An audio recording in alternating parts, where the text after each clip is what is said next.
When you mention your plans to travel to Tristan da Cunha, the chances are your friends won't even know where this remote island is located. No wonder. Tristan da Cunha is considered the most remote inhabited archipelago in the world, with the nearest populated land, St. Helena, around 1,500 miles away. There are only 229 people living on Tristan da Cunha now. In such a close-knit community, everyone is someone's cousin, uncle, or maybe just a friend, but everyone knows each other for sure. There are as few as 10 last names on the island, representing just 10 families. Getting there is quite an adventure. There are no airports on the island, which means your journey will be primarily by sea. Typically, it requires a days-long voyage from South Africa. Only 3 ships regularly service the island, with fewer than a dozen trips each year. Some cruise lines may include it in their itineraries, but travel arrangements must be made well in advance, due to limited berths available on the ship from Cape Town. And you'll also need landing permission. While Tristan doesn't have traditional hotels, there are several guest houses, and you might also have the chance to stay with a local family. They will provide you with a place to sleep, 3 meals a day, and laundry services. 88% of what you pay goes directly to the island family, and only 12% is tax. By the way, the accommodation is surprisingly affordable. It was around £65 for a full board in 2024. Yep, they do use sterling, being a part of overseas British territory. But there's also this local currency called St. Helena Pound, used at parity with sterlings. By the way, it's only been around 80 years since the island started using actual money. In 1942, the naval station began paying cash wages, and it helped Tristan Islanders to move from a barter economy to a cash-based system, and allowed them the novelty of making their first cash purchases. Just a heads up, pack everything you might need before you go, as you definitely won't come across Walmart there. I mean, don't get me wrong, there's a supermarket and all, but it's just not the way you're used to, with endless shelves displaying endless oversized mayo jars. Tristan's Island Store, often referred to as the supermarket, lacks plate glass windows and flashy advertisements, and let's be honest, it looks like an abandoned barn from the outside. Still, it plays a crucial role in providing essential goods to complement locally produced foods and woolens. If a resident wants to buy something, they must place orders months in advance for items that arrive with incoming ships. The store operates Monday through Friday. Today, the islanders continue to cultivate their own crops and raise livestock. The supermarket has become a vital source for other essentials like flour, sugar, and a variety of groceries including frozen bread and products typical of the UK or South African supermarkets. And even though the island's economy relies heavily on fishing, especially rock lobsters, islanders are largely self-sufficient. Let's move to another destination that's super hard to reach, but this time it's a level up in difficulty. I'm talking about the notorious Hypoxia City, the place with the smallest amount of oxygen on the planet. Sure thing, it's a nickname. The real name is La Rinconada. This place is located in Peru. Getting there means climbing over 16,000 feet up into the mountains. And what did you expect from the highest city on Earth? Despite its hard-to-reach location, it houses way more people than Tristan da Cunha, between 30,000 and 50,000. And while the island in the middle of nowhere looks idyllic, the Peruvian city of La Rinconada has very different looks. The urban layout features predominantly low-rise residences, where essential services are limited. La Rinconada is without a reliable supply of running water and lacks a sewage system. The community does not have a waste collection service, which forces residents to either burn or bury their garbage. Moreover, up until the early 2000s, La Rinconada did not have access to electricity. Most things, including the most essential foods, must be brought here from outside. Despite originally being a minor city, right now it has a wider range of activities to make your living. Some people are busy with trading, food, clothes, you name it. Others provide services, and some people even open public restrooms. Architectural-wise, La Rinconada has very little to offer. The pattern is quite predictable. huts made from corrugated metal that are unstable and rusting. The choice of materials is dictated by practicality. These metal sheets are the lightest and easiest for miners to transport to the glacier. Unfortunately, the homes lack proper insulation, leaving residents shivering in the cold even though they have access to wool from local sheep, which is an excellent insulator. Sturdier rock homes exist but are rare, typically inhabited by wealthier miners. While the architecture might not be particularly captivating, the vistas certainly are. In nearly every spot in La Riconada, a glance upward reveals La Bella Durmiente, or Sleeping Beauty, a massive glacier towering over the town.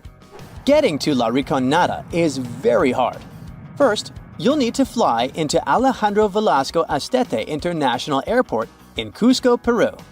Once you're in Cusco, you can catch a train or a bus to Puno, which is right by Lake Titicaca. Here's where it gets a bit tricky. The only way to really get up to La Riconada is by hitchhiking or finding a ride into the mountains. There might be some buses, but they don't run on a set schedule. If you're up for it, you can rent a car, but be warned, the roads can be pretty rough and tricky to navigate. So a little extra caution goes a long way on this adventure. Unlike Tristan da Cunha, where they adopted cashback in the 1940s, La Riconada doesn't rely much on it. The economy of this place is based mainly on gold mines. The mines are unguarded, unregulated, and often dangerous. Miners work for 30 days under a cachorreo system, where on the 31st day, they're allowed to take as much ore from the mine as they can carry as a form of payment. La Riconada has no bank, but it has many storefront fund transfer agencies, which miners use to wire money to their families. Still, they never know how much they're gonna send. Our next destination is Svalbard, a place that might seem unwelcoming due to its climate. But locals embrace everyone with open arms. No visa is required if you want to visit or even work there. Located near the top of the world, Svalbard offers a unique and remote charm. The capital, Longyearbyen, is home to a fascinatingly diverse community, with over 50 nationalities represented among its 2,400 residents. You might even spot a polar bear wandering into town on occasion. The living space is compact. There's just one grocery store, and the streets are numbered instead of named, adding to the town's distinctive feel. Longyearbyen also boasts a university center with around 300 students. Interestingly, every student must learn to use firearms for safety in the surrounding wilderness. Originally, it was founded as a mining town, just like La Riconada, but the focus has shifted mainly to tourism. However, a quirky tradition remains from its mining days. Visitors and residents alike take off their shoes when entering hotels and restaurants, a practice born out of the need to keep coal dust at bay. The last destination for today is Palmerston Island, a remote coral atoll in the Cook Islands, located about 290 miles northwest of Rarotonga. Famous traveler James Cook visited it on June 16, 1774, and the place was uninhabited at the time, despite ancient graves found there.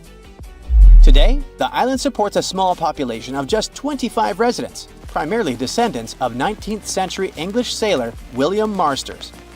Marsters arrived in 1863 with 2 Polynesian wives and later added a third. He fathered 23 children. Fishing is the mainstay of the local economy, resembling subsistence living due to the island's isolation. Modern amenities and communication services are available. Although there's no airport, cargo ships visit periodically. Why has only the Bermuda Triangle become famous?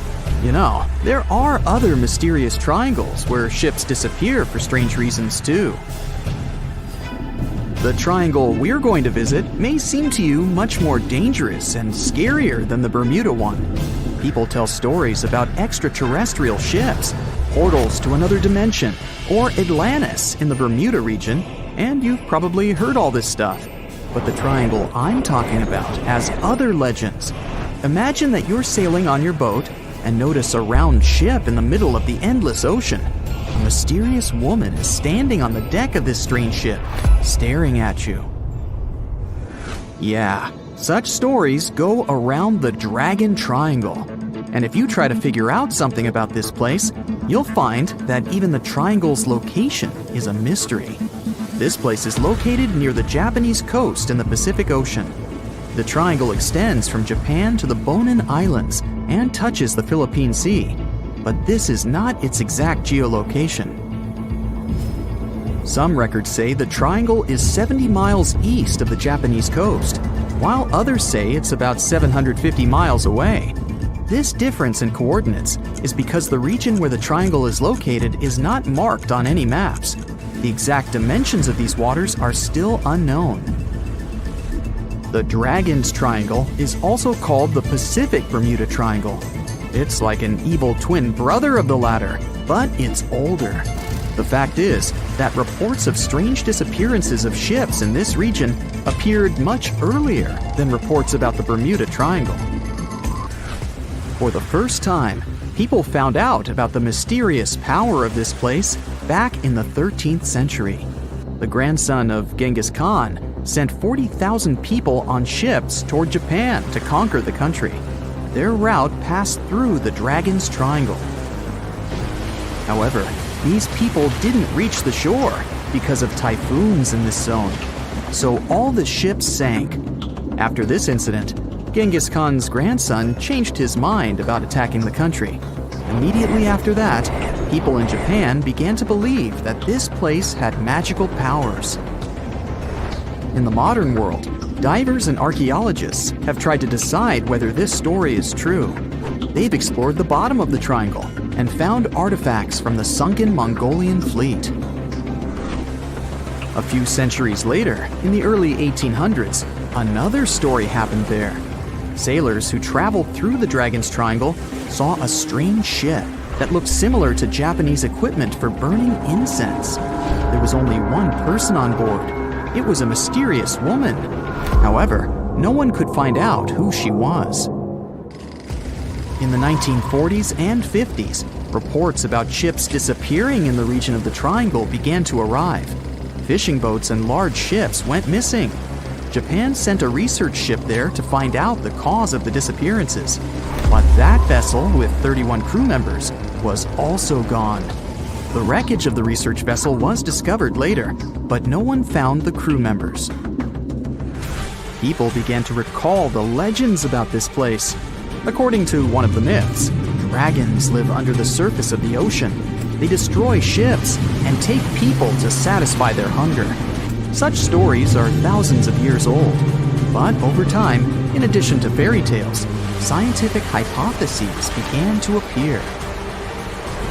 Scientists have tried to find out what's so peculiar about this place.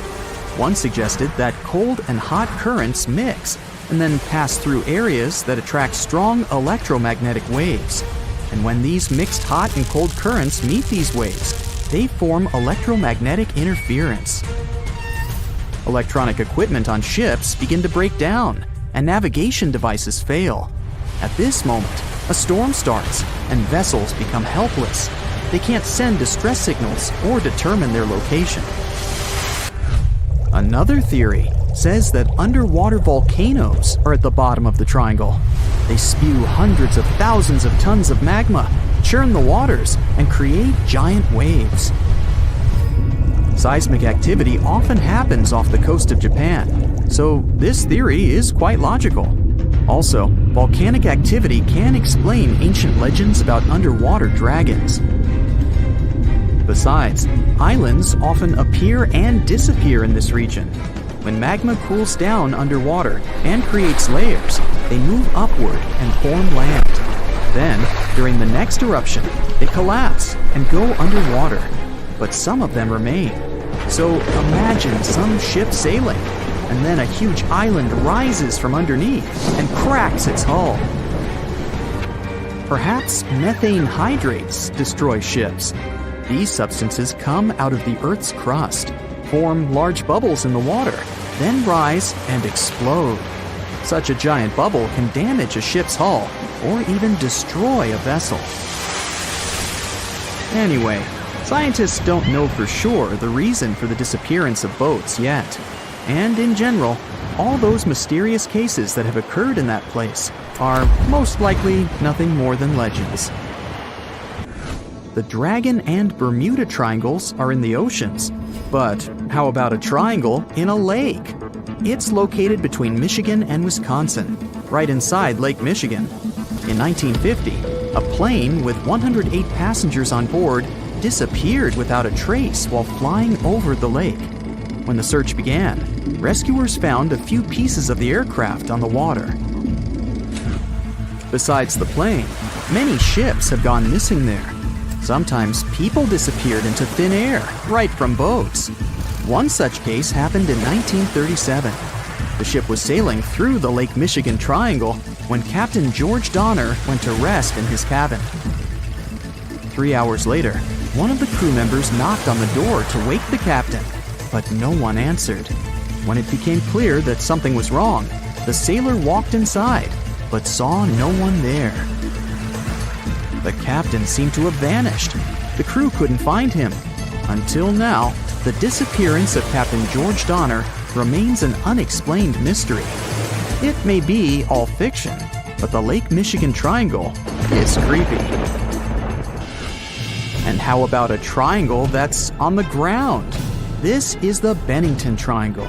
It's located in the southwestern part of Vermont, USA.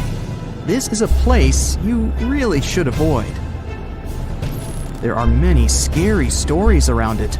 It's up to you to decide whether they're true or not.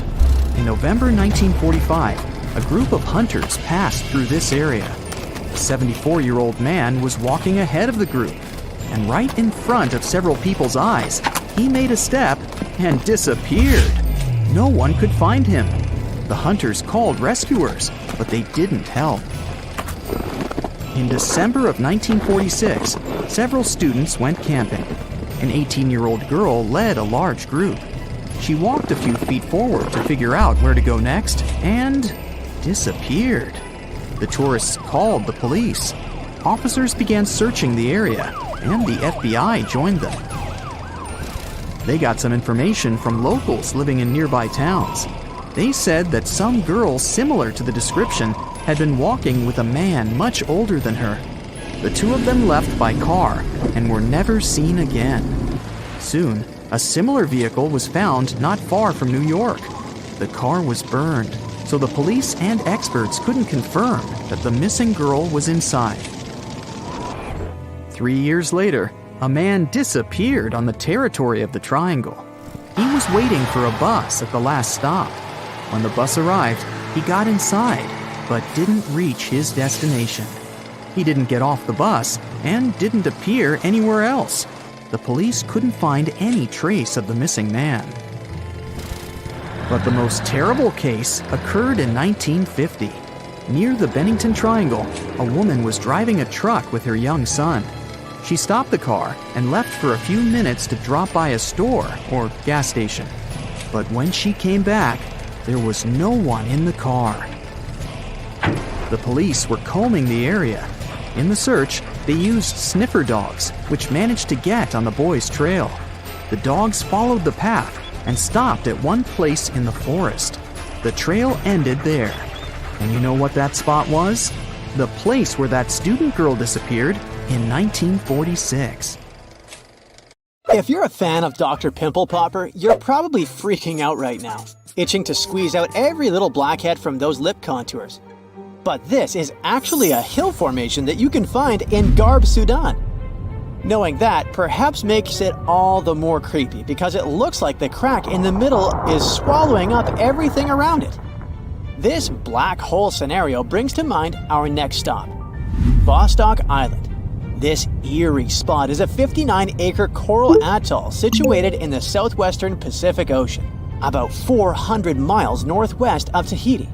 If you check it out on Google Earth today, it looks like it's been totally blacked out, sparking all sorts of wild theories. People keep saying that this place is some top-secret base, or even a fictional island straight out of Lost. But what we see here is actually just a dense, dark green forest made up of Pisonia trees. Since nobody lives there and hardly anyone ever visits, the island is pretty much untouched by humans. This massive star, or mandala, is situated just outside Beatty, Nevada. It has got the internet all puzzled, with people trying to figure out if it's evidence of some kind of extraterrestrial activity. To add to the mystery, this spot is right by the Tonopah Test Range, which is also known as the famous Area 52. Despite its creepiness, it's probably just one of the thousands of crop circles that gained fame after Google Earth came along. This spiral formation right here is also located in Nevada, and it definitely looks like another chilling crop circle. But things get even stranger if you use the street view option. As you zoom in closer and closer, you'll notice that it's made up of carefully arranged rocks. This labyrinth, so to speak, is part of an open-air museum situated in the ghost town of Rhyolite. And if that's not creepy enough, take a look around, and you'll see dozens of eerie men in white cloaks. Despite their lifelike appearance, these silhouettes are actually statues from an installation created by a Belgian artist in the 80s. Even stranger than stumbling upon a large circle on the ground is finding a bunch of them. Our next location in Wyoming is filled with peculiar circle structures to the point where it's hard to count them all. During the 20th century, this U.S. state shifted from a farming economy to an industrial one, dominated by the extraction of oil, gas, and coal. So, these circles are likely remnants of a tank farm. I mean, places where oil storage tanks used to be located. If you want to avoid nightmares, I highly recommend not searching for the mausoleum of Emil Becker in Poland. If you happen to find it by using the Street View mode, prepare yourself to face an abandoned place with the most terrifying sculpture there is. Oh, the creeps. Keeping on the spooky side, let's head to an isolated corner of Kazakhstan, where you can find a pentagram etched into the Earth's surface. This formation is huge, measuring roughly 1,200 feet in diameter. Before you jump to conclusions about this formation being related to some kind of underworld deity worship, it's worth noting that the pentagram actually turns out to be the outline of a park designed in the shape of a star. The star shape is marked by roadways, which are now lined with trees, making the star shape even more distinct in aerial photos. You can spot this peculiar symbol from quite a distance. At first glance, it might even resemble an otherworldly alphabet, as if a highly intelligent civilization is trying to send us an alert message. But this mystery is already solved. We are in De Hoge Veluwe, a Dutch national park located in the province of Gelderland. And these lines are actually part of the park's logo. Search for these coordinates to find what looks like a land formation straight out of an extraterrestrial landscape, or perhaps a set from Avatar. This place, located in Inner Mongolia, China, is believed to be a granite mine. But it's a bit of a mystery why it has such a striking blue tone on Google Earth. If you check it out on Microsoft Bing Maps, for example, the same location appears in a much more natural tone. In the Australian outback lies a massive geoglyph known as the Maori Man. Discovered in the late 90s, it appears to represent an indigenous Australian man hunting with a boomerang or stick. The figure stretches for more than 2 miles in length and about 1.6 miles wide. It has deep furrows carved into the ground, which adds to the complexity of its formation and origin. Despite efforts to uncover its purpose, its origin is still a mystery. This is Desert Breath, located in the Sahara. Like many things you have seen in this video, this formation also sparked speculation about it being created by extraterrestrial beings. But a quick Google search clears up that mystery. It turns out this is an art installation created by a group of 3 Greek artists back in 1997. They went all out, moving around a whopping 280,000 square feet of sand and even creating a large pool in the middle of it. Egypt still holds many mysteries, and you can explore them yourself with Google Earth. That's how some people stumbled upon this striking triangular-shaped plateau and immediately jumped to the conclusion that they discovered a hidden pyramid. However, experts quickly dashed their hopes. They believe there's no plausible explanation for a pyramid to exist in this area, located 8 miles west of the Nile Valley edge in Upper Egypt. This discovery is likely nothing more than a hill that has suffered the effects of erosion, combined with a heavy dose of wishful thinking.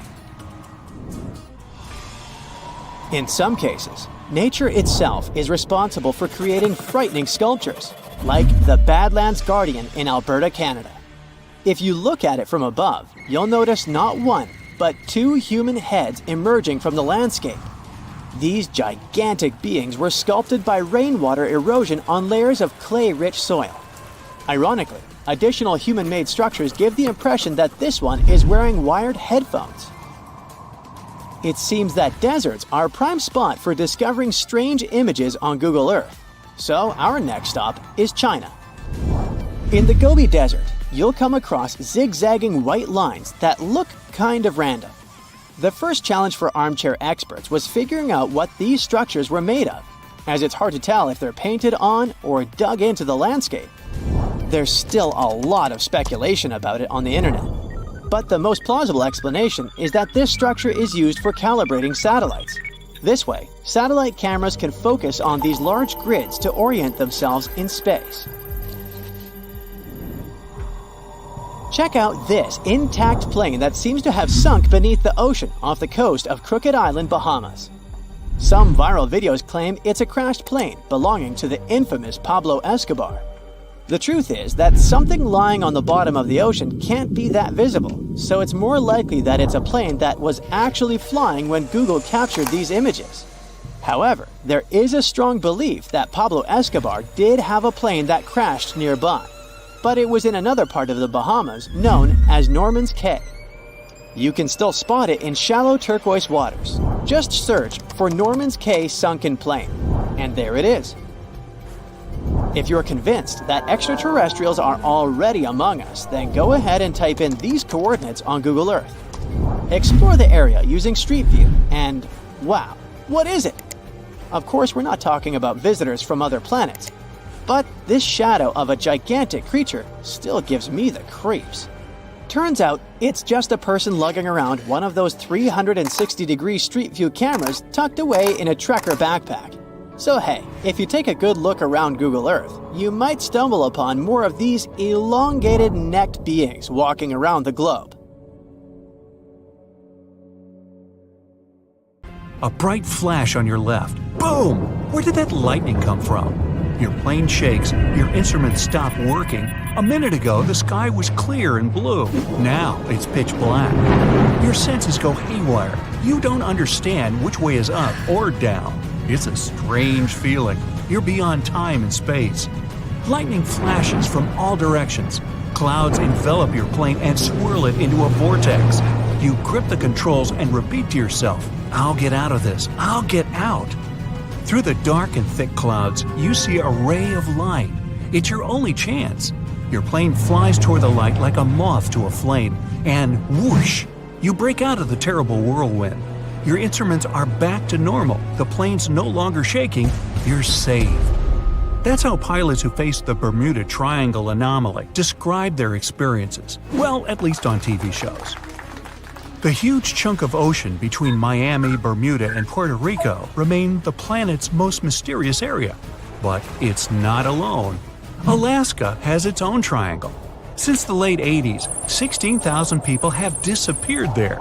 Eyewitnesses to the Bermuda Triangle anomaly talk about thick fog, lightning, balls of light, and hallucinations. In Alaska, everything's a bit more complicated. People, planes, ships, they just disappear without a trace. There's no one around to tell us what it felt like.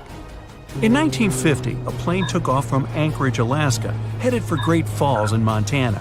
It was carrying 8 crew members and 36 passengers. 2 hours after the start of the flight, the captain radioed in that everything was fine. Then, silence. The 100-foot-long plane seemed to evaporate into thin air. 85 aircraft and around 7,000 people searched for the plane.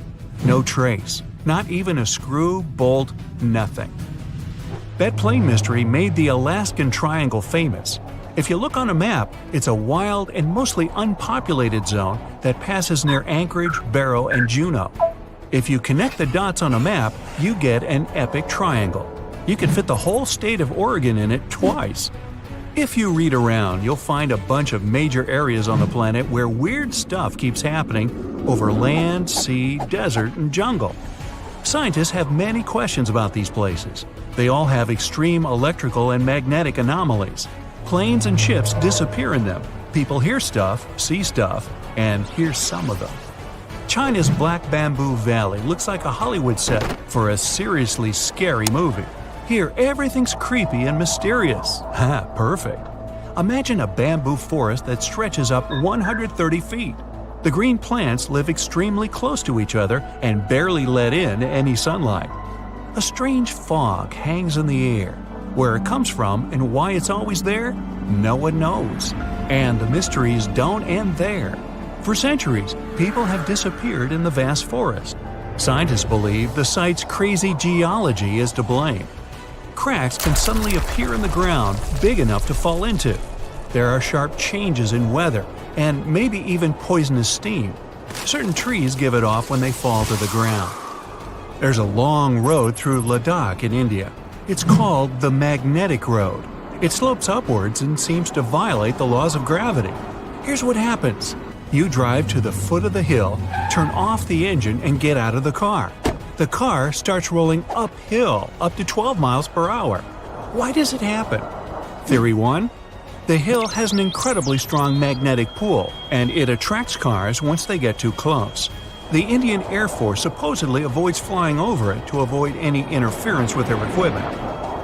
Version 2. It's all just an optical illusion. The hills around it seem to fade into the horizon. It looks to us like the road is sloped up, but it's actually not. Huge Lake Michigan looks more like a sea than a lake. And over the past 400 years, 6,000 ships have disappeared in it. Why does it happen?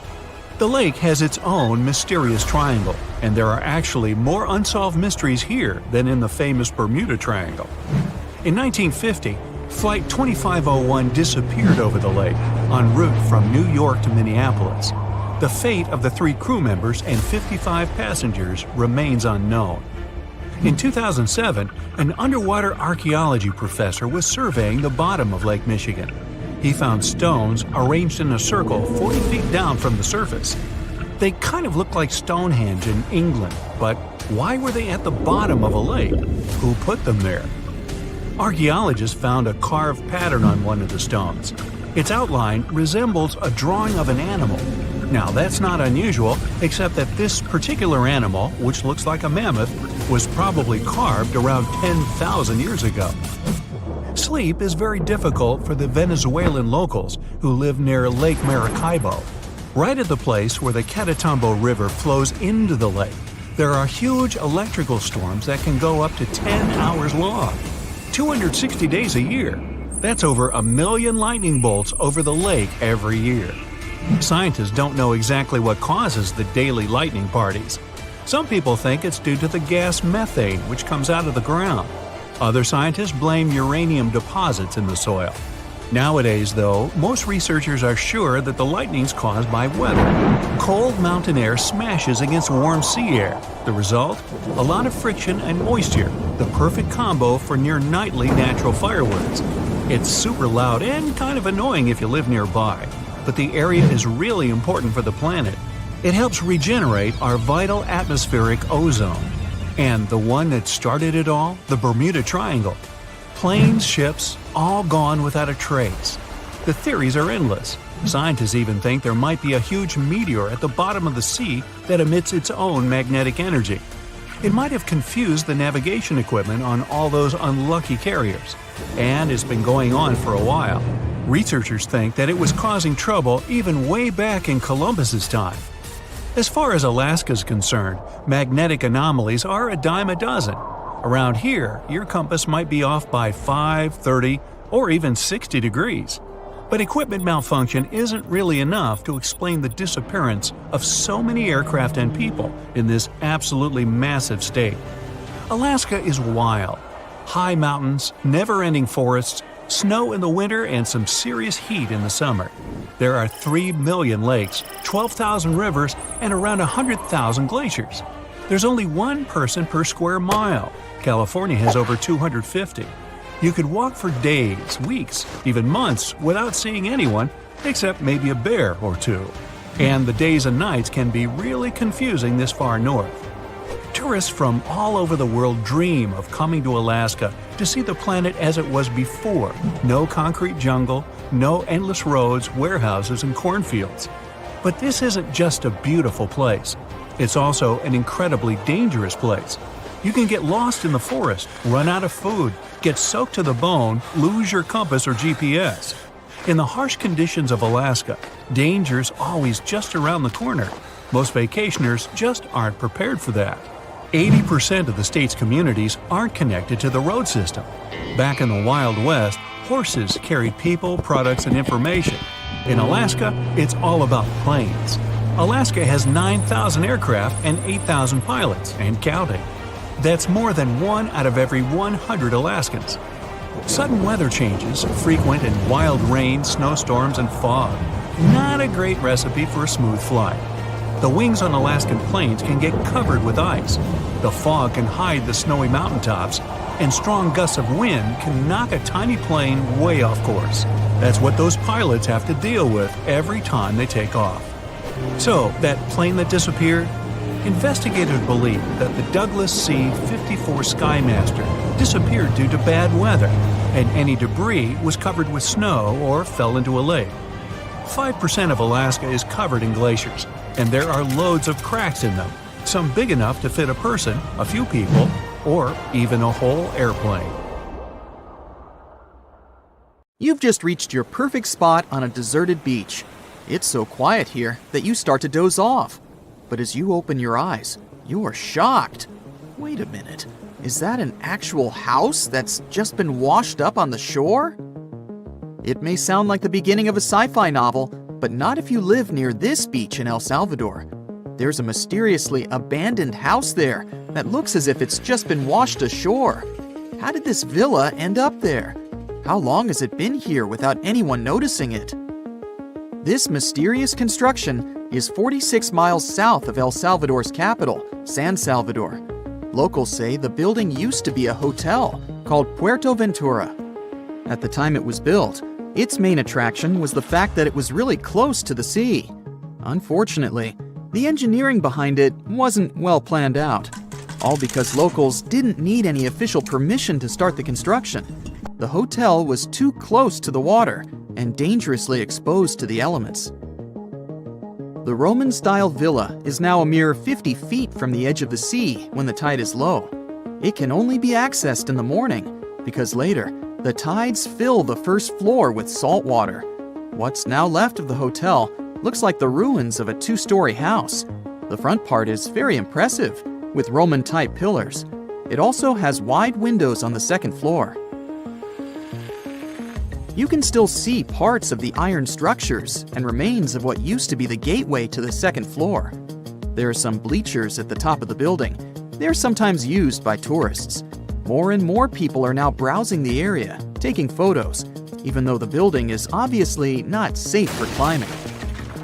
There's little information on how long it's been sitting in its current location, but some locals say it's been there for at least 20 years. It had remained a local secret for years before it was discovered by a TikTok user in 2021. But that doesn't answer the question. How did the hotel end up in another location altogether? This is where things become a little fuzzy. While some locals say that the building was abandoned decades ago, others claim it was deserted after Hurricane Mitch hit the area back in 1998. Hurricane Mitch was one of the most dangerous weather phenomena to ever hit Central America. During the storm, the winds traveled at 178 miles per hour, and the hurricane itself lasted for about 15 hours. It was also the cause of a huge amount of rainfall, which resulted in floods and many dangerous landslides. Being built so close to the shoreline, the former hotel had little chance of surviving the extreme weather conditions, so it must have been literally displaced. After sitting under the sun, you might start dreaming of some snowballs getting washed ashore. To even out the temperature. I'm not kidding. This strange natural phenomenon did happen back in 2016. It resulted in about 11 miles of the coast of the Gulf of Ob in West Siberia getting covered with huge snowballs. Because of the low temperatures, small pieces of ice started to form in the water.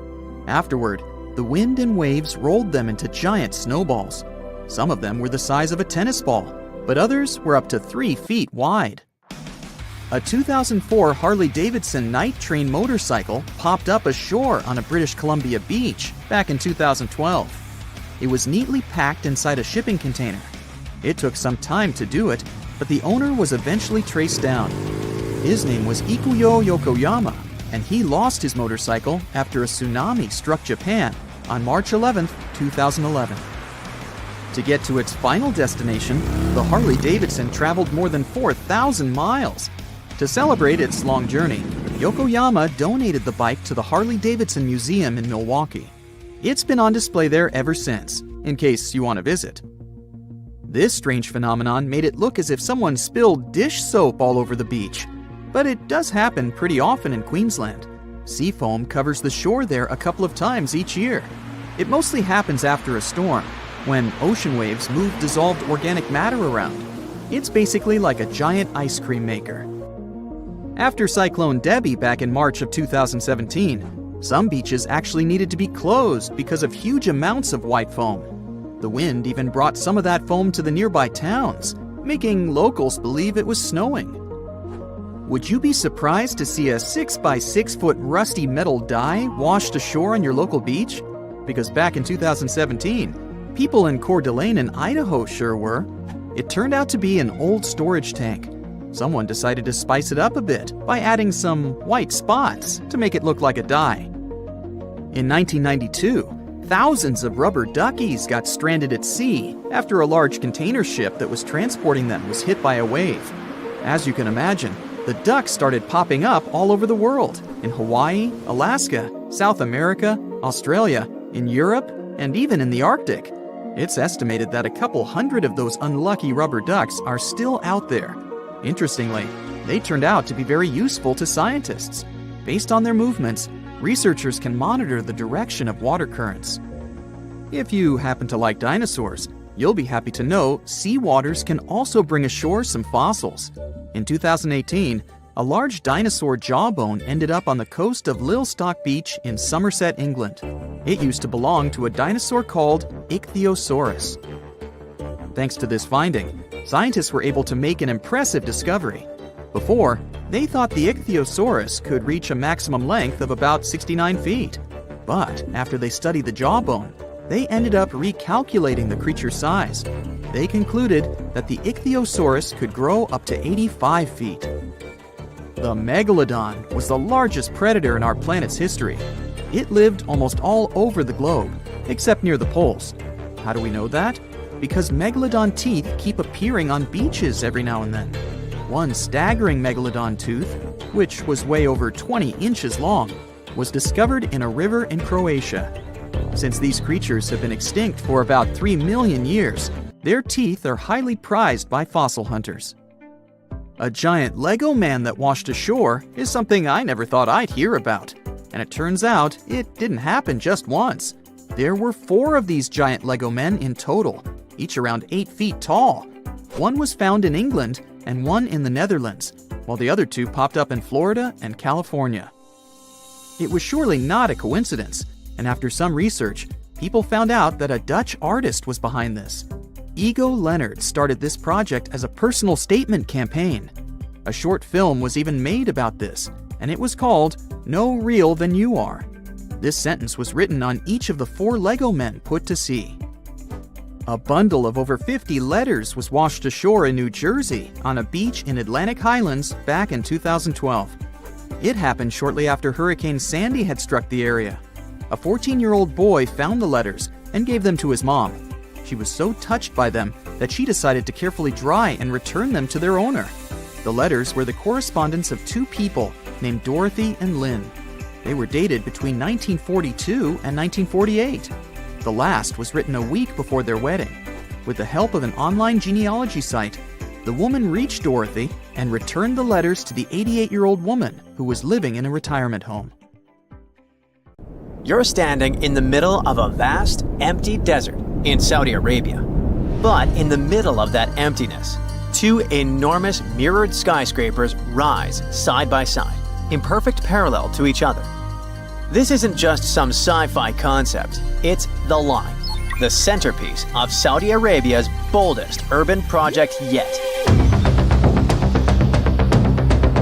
Now, Saudi Arabia is already home to some of the most ambitious architecture in the world, from Riyadh's King Abdullah Financial District to the iconic Abraj Al Bayt Towers in Mecca. They've been working hard for years.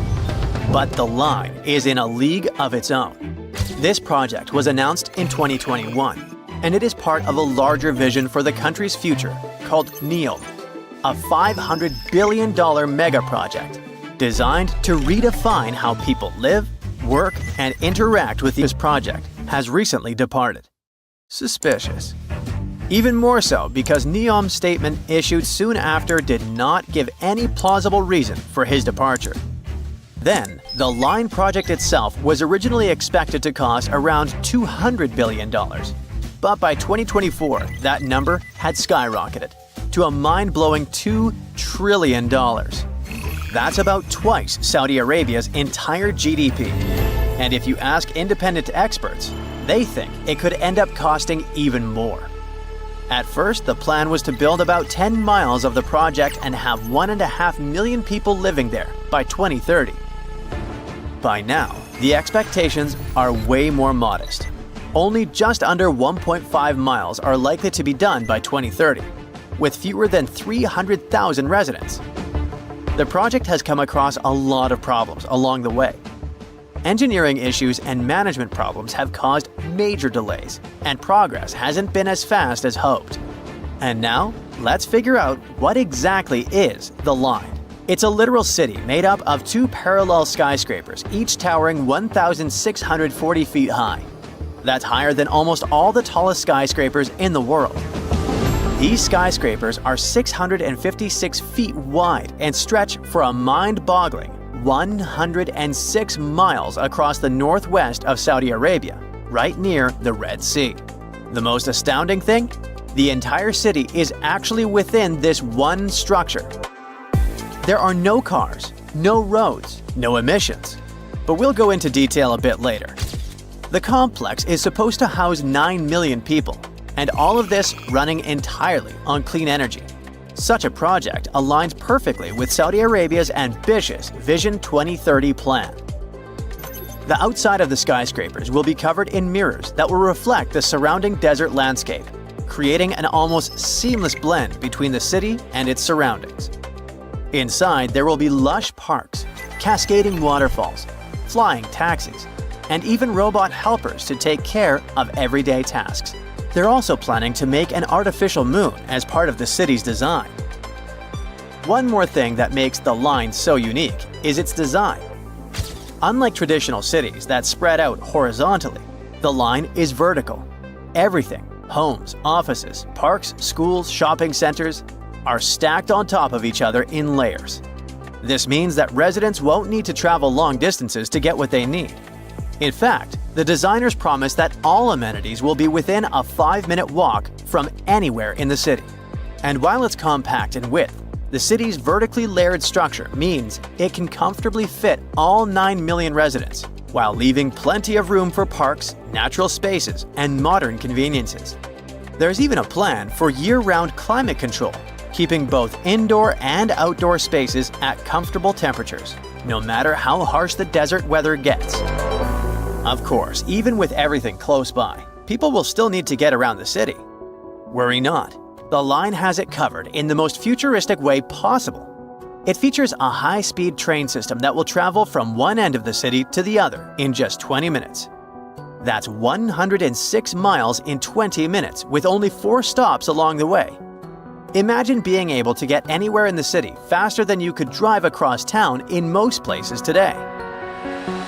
Besides the train, the Line will also have autonomous vehicles.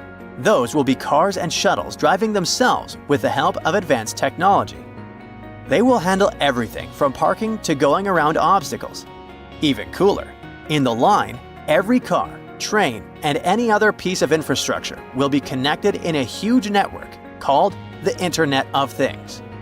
Sensors and real-time data will allow traffic to flow smoothly, preventing delays and reducing congestion.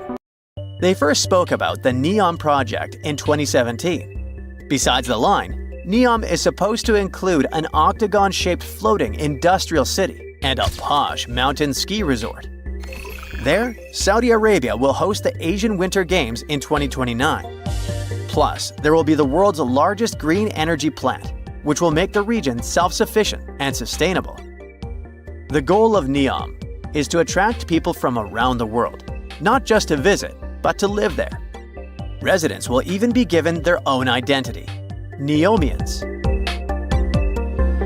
Not everyone thinks this construction is a good idea.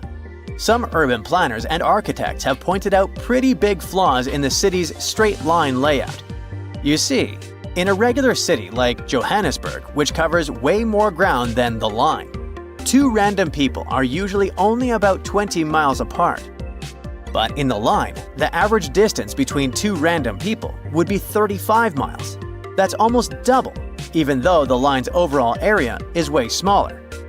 This setup could make it harder for people to connect socially and might be a pain to navigate, even with a high-speed train zipping through it. Now, they promise that every resident will have everything they need within a 5-minute walk, but there are doubts too.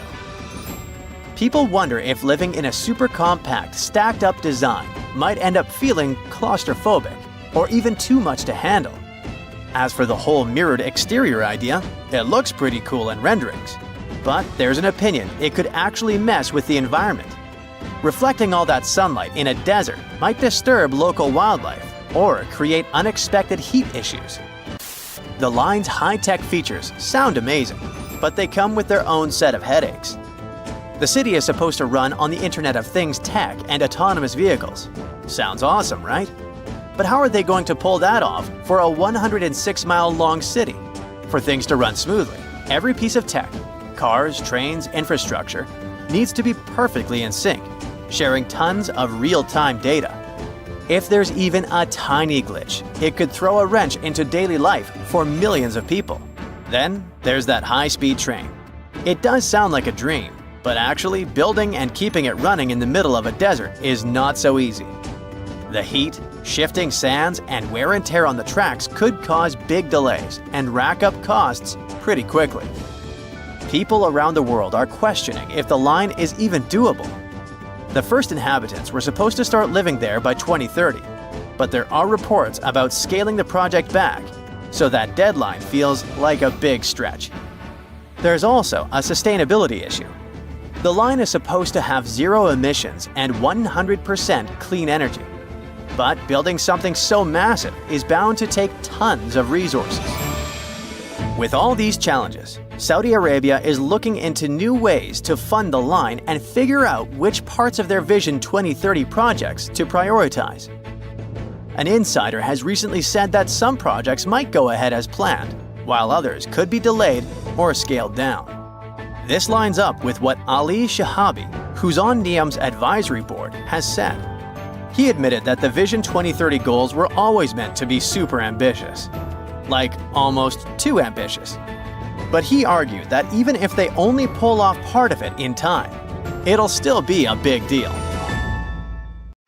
Phew, you can finally send that last report for the day and breathe out. The weekend is around the corner, but just when you're about to hit send, you're alarmed by the low rumbling under your desk. Is it the light rail passing by? Unfortunately, that's not the case. It's a volcano speaking. What, here? In Arizona? That's right, the ground keeps shifting under Arizona, reminding us that Earth is alive. No panic though, let's arm ourselves with some context. 20 American states have extinct, active, and dormant, currently sleeping, volcanoes. Among such states, you can find California, New Mexico, Nevada, Utah, and Colorado. On the bright side, Arizona's volcanoes are dormant at the moment, but it doesn't mean they won't go off in the near or not so near future.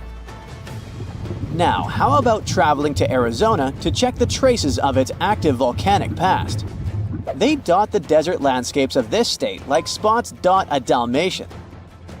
There are entire volcanic fields southwest of Phoenix, east of Douglas, near Flagstaff, north of Kingman, and near the Mexico border. The most worrying thing about these fields is that even though they're not active at the moment, eruptions in this region might happen every 1,000 years or so.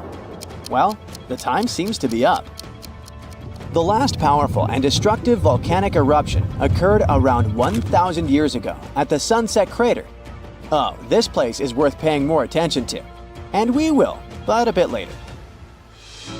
First, we have to talk about hotspots. No, not that place where you can surf the web. In our volcanic context, a hotspot is a place where insane amounts of heat melt the overlying crust, Earth's thin outer layer, and form volcanoes. This heat rises from the mantle, which is located between our planet's dense, superheated core and the crust. Want to see an example of this type of volcanism?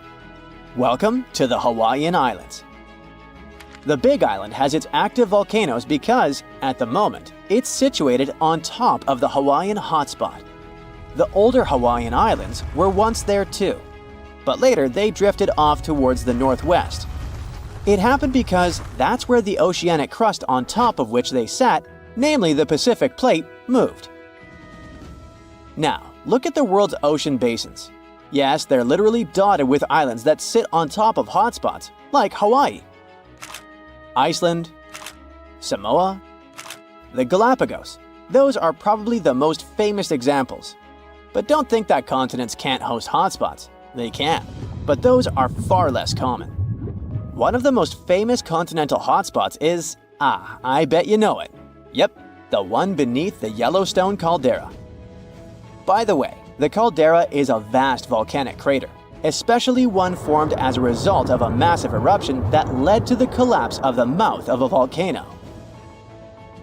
The Yellowstone hotspot is basically the creator of Old Faithful and the rest of the hot springs and mud pots for which the national park is famous. Speaking of Old Faithful, let's make a small detour and pay more attention to this wonder of nature. It's one of the most well-known geysers in the world. People have been coming from all over the globe to see it for more than a century. The cool thing about this geyser is that the likes of it can only form under very specific conditions. That's why they're pretty rare. Magma under the surface superheats pockets of underground water. The pressure there keeps growing until it eventually pushes the water upward with immense strength. A certain volcanic rock with a high silica content lines the tunnel through which this water escapes. Basically, it creates a unique pipe that can withstand unbelievable pressure and heat created by the water erupting above the ground. Old Faithful was the very first named geyser in Yellowstone. If you come to visit it expecting the thing to erupt every hour on the hour, you're gonna be disappointed. On average, Old Faithful erupts every 91 minutes or so, which isn't that bad either. Plus, you can download a special app which will provide you with the approximate time of the next eruption. But be very careful while visiting and stay away from the site. The water erupting from the powerful geyser reaches 204 degrees Fahrenheit. The steam is even more scorching, up to 350 degrees Fahrenheit. It's hot enough to bake a cake. But let's get back to our volcanic hotspots. Scientists still don't clearly understand why there aren't many hotspot volcanoes on continental crust. One reason might be that the continental crust is much thicker than the oceanic crust, which is about 4 times as thick on average. Another reason could be that most of Earth's crust, about 2/3 of it, is oceanic. This means that there's less continental crust for hotspots to form under. Now, I bet those of you living in Arizona will appreciate the following info. We'll talk about a volcanic field right in the heart of this state, the San Francisco Volcanic Field. That's a massive area filled with over 600 volcanoes. Yes, they're mostly small, but it doesn't make them any less impressive. They're scattered across 1,800 square miles in northern Arizona, a giant territory. Interestingly, scientists are still debating about whether this volcanic field is actually sitting on top of a hotspot. But one thing they agree upon: the volcanoes in this area get younger as you move east. And this pattern matches up with the North American plate moving west over what could be a stationary hotspot beneath the surface of our planet. Cool, huh? The volcanic hullabaloo in that area started around 6 million years ago. So, in geological terms, it's relatively young. As for the most recent eruption, it happened less than 1,000 years ago. The Sunset Crater, which I mentioned before, the one near Flagstaff, is the most famous vent from that eruption. The Sinagua people had to leave their homes at Wupatki Pueblo because of the eruption. That site is now part of the Wupatki National Monument. There, you can see how people lived in this volcanic region many years ago. If you go to explore this area, you'll notice that most of the volcanoes there are basalt cinder cones, small and steep. The Colorado Plateau has quite dry weather conditions. That's why the volcanoes haven't worn down much. Some of the best examples of those cones, like this one, called the SP crater, still look like they appeared yesterday. But look around. It's not just cinder cones. The San Francisco volcanic field also has a stratovolcano, as well as some lava domes that formed from volcanic rocks with more silica than basalt you can find in places like Hawaii. It means they're thicker and don't flow as easily. Anyway, the stratovolcano is going to be one of the most epic sights you'll come across while exploring this volcanic field.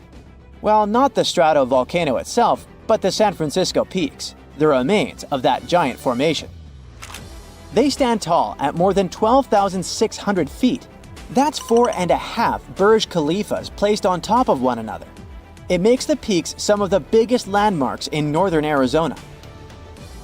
They're not only stunning, but also sacred to the Native American people who have lived in the area for many generations. Now, unlike those super active volcanoes in Hawaii, the San Francisco volcanic field takes its time, thousands of years between eruptions. But you shouldn't relax just yet. Geologists say another eruption is likely to happen one day. It will probably occur in the remote eastern part of the field, away from big towns. Phew! And if that next eruption is anything like the one that formed Sunset Crater, it would be quite the show. Lava fountains and rivers of lava flowing. At the same time, the next eruption might not happen for centuries, maybe even millennia. Until then, the San Francisco volcanic field will remain a hidden gem of volcanic history, waiting for its next fiery performance. What if I told you you just won a round-the-world trip to visit the planet's most famous landmarks? Nice, right? But there's a catch. You might be visiting them for the last time in your life. That's because these landmarks are threatened to disappear during your lifetime. Yikes! Ah, Paris, the city of love.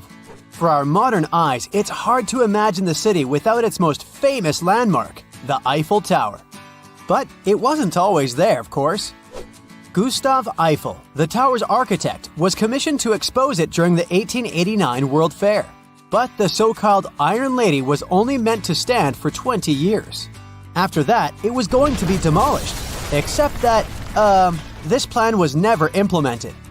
The tower wasn't taken down because of an antenna built on top of the tower, and it conducts wireless signals. But there's a problem. The Iron Lady is made of iron. And with time and bad weather, which Paris happens to get a lot of, iron deteriorates. It rusts, and this rusting makes the iron weak, up until the point where it can crack. And if a tower that is made purely of iron starts to crack, you know what this means. No more selfies eating croissants in front of the famous Tour Eiffel.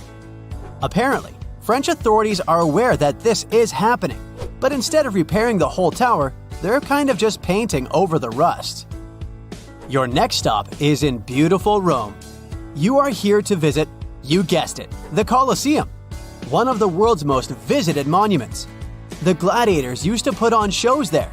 well, you might as well say arrivederci to it while you can. Like a lot of ancient monuments, the Colosseum is in danger of disappearing. It survived for almost 2,000 years since it was commissioned by Emperor Vespasian. But due to yearly exposure to harsh weather, the monument is getting weaker. The problem here is mainly snow.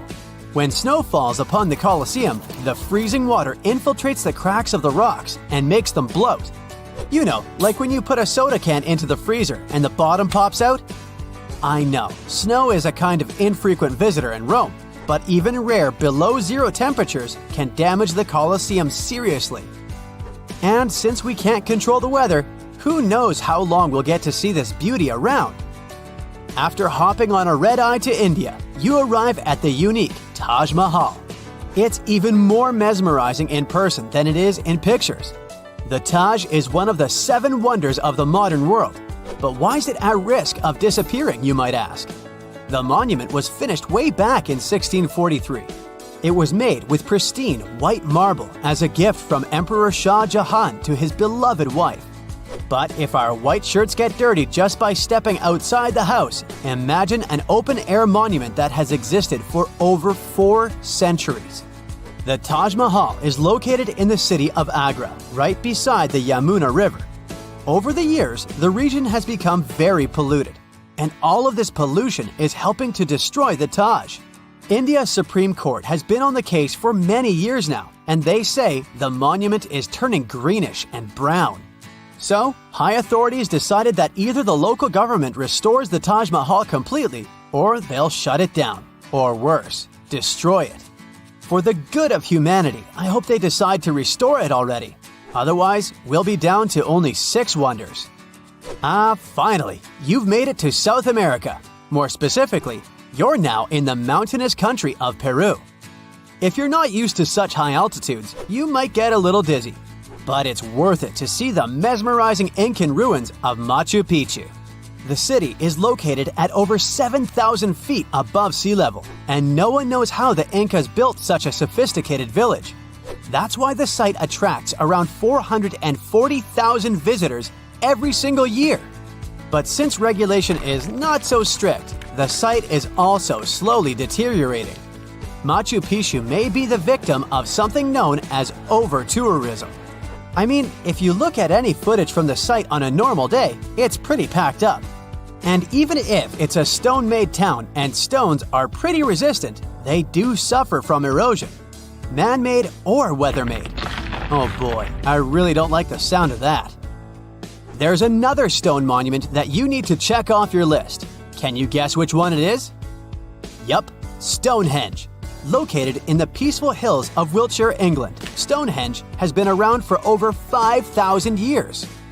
Well, nobody knows exactly when it was built, but bear with me. If the only cause for disappearance would be erosion, then it would make the monument millions of years before it disappeared. But that's not the case. Since 1995, there have been multiple proposals from British authorities to build an underground tunnel that connects southeast and southwest England. The thing is, the tunnel passes underneath Stonehenge, and it might rock the site's foundation. Get it? Rock? Anyway, since the project was suggested, local supporters of the monument have found a Save Stonehenge alliance to keep the monument safe. They strongly believe that any enterprise, such as this tunnel, will severely harm the site. Egypt. This time, to arrive at your destination, you travel in style. And by that, I mean camels.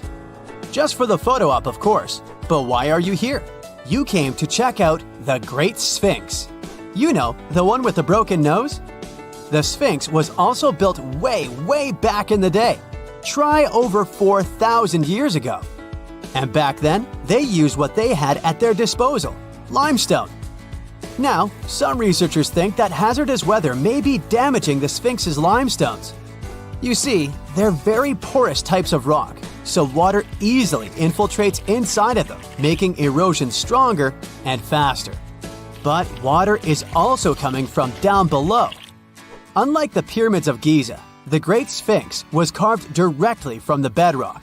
And right underneath the monument, there's a riverbed, which also infiltrates into the Sphinx, making it weaker. Fingers crossed that Egypt doesn't get a lot of rainfall in the next few centuries. I hope you brought your swimsuit because it's time to dive deep into the Dead Sea. Except that you probably won't get too deep.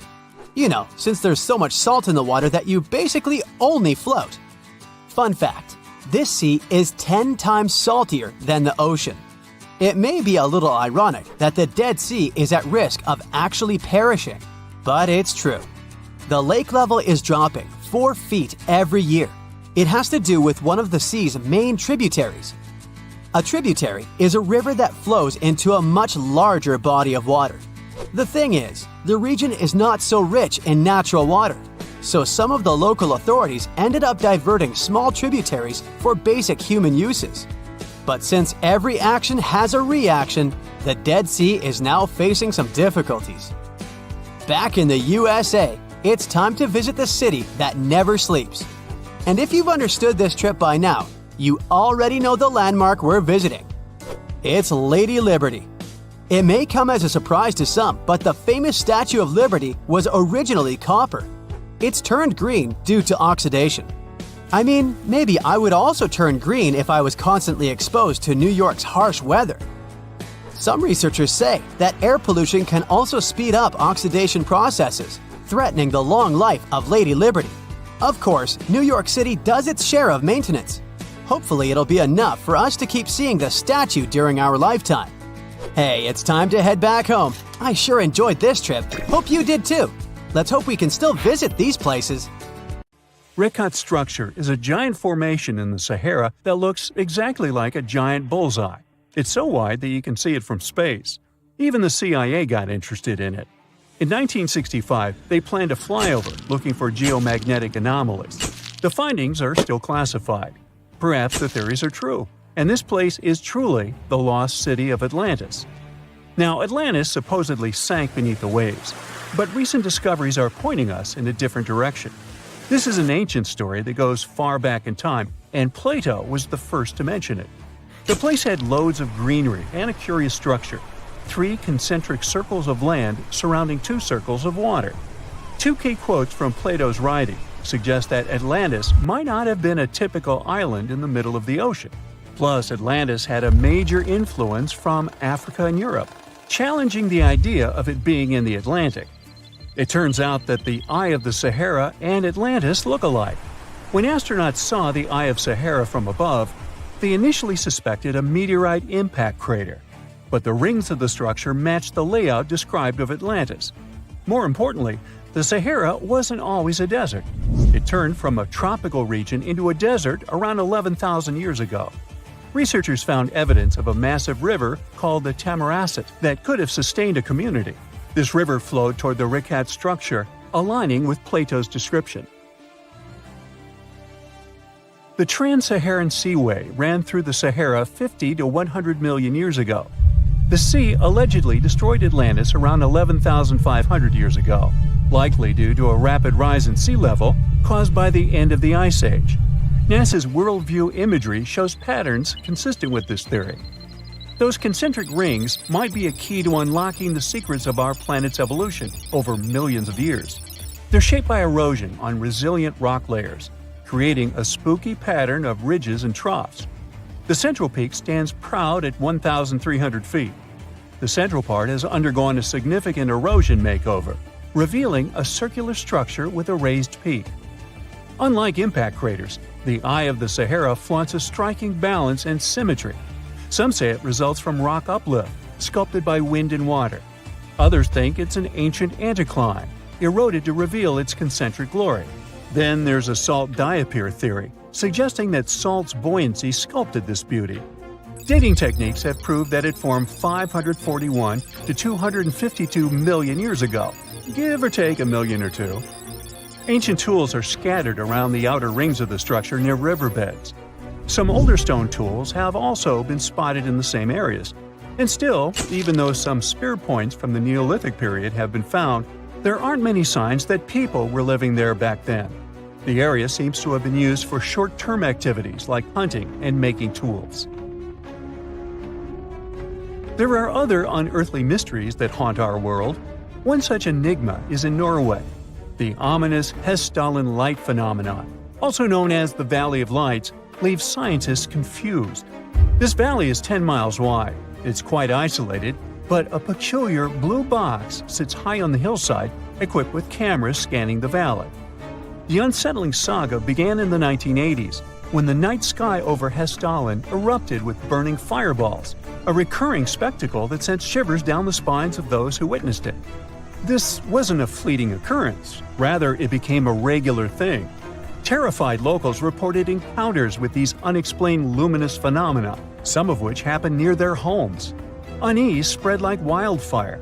At its peak, there were about 20 sightings every week. The phenomenon made its way into newspapers, magazines, and media worldwide. Soon, people flocked to the valley, hoping to see the lights themselves. In 1984, experts joined the fray, armed with sophisticated instruments like magnetometers, radiometers, and other ometers. What they encountered was mind-bending, lights that defied explanation. Some moved at a leisurely pace, while others raced through the sky at an astonishing 19,000 miles per hour. People tried to explain these lights: airplanes, distant reflections, ball lightning, satellites, planets, meteors. But the speed and how these lights danced ruled out all those theories. We're slowly approaching another mysterious place. This is the greatest subglacial lake among Antarctica's 675 known lakes. It can easily hide unknown life forms. This lake is beneath the East Antarctic ice sheet. Dive about 2.5 miles under the ice, and there you'll see Lake Vostok, located at 1,600 feet below sea level. This lake is 155 miles long and 31 miles wide at its broadest point. With an average depth of 1,400 feet, it's also the world's sixth largest by volume. It's like an underwater city with lofty pillars and deep basins. The secret lake was discovered in 1993, yet it had been waiting to be found down there for over 2,000 years, collecting ancient secrets. In 2012, scientists drilled through the ice, creating the longest ice core ever.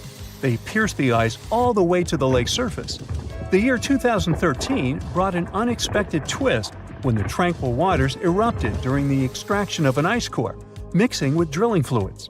Then they got a pristine water sample in 2015. Some believe there might be previously unknown life forms down there, since it's a fossil water reserve that's been untouched for millions of years. That could be a lot like those speculated ice-covered oceans on moons like Europa and Enceladus.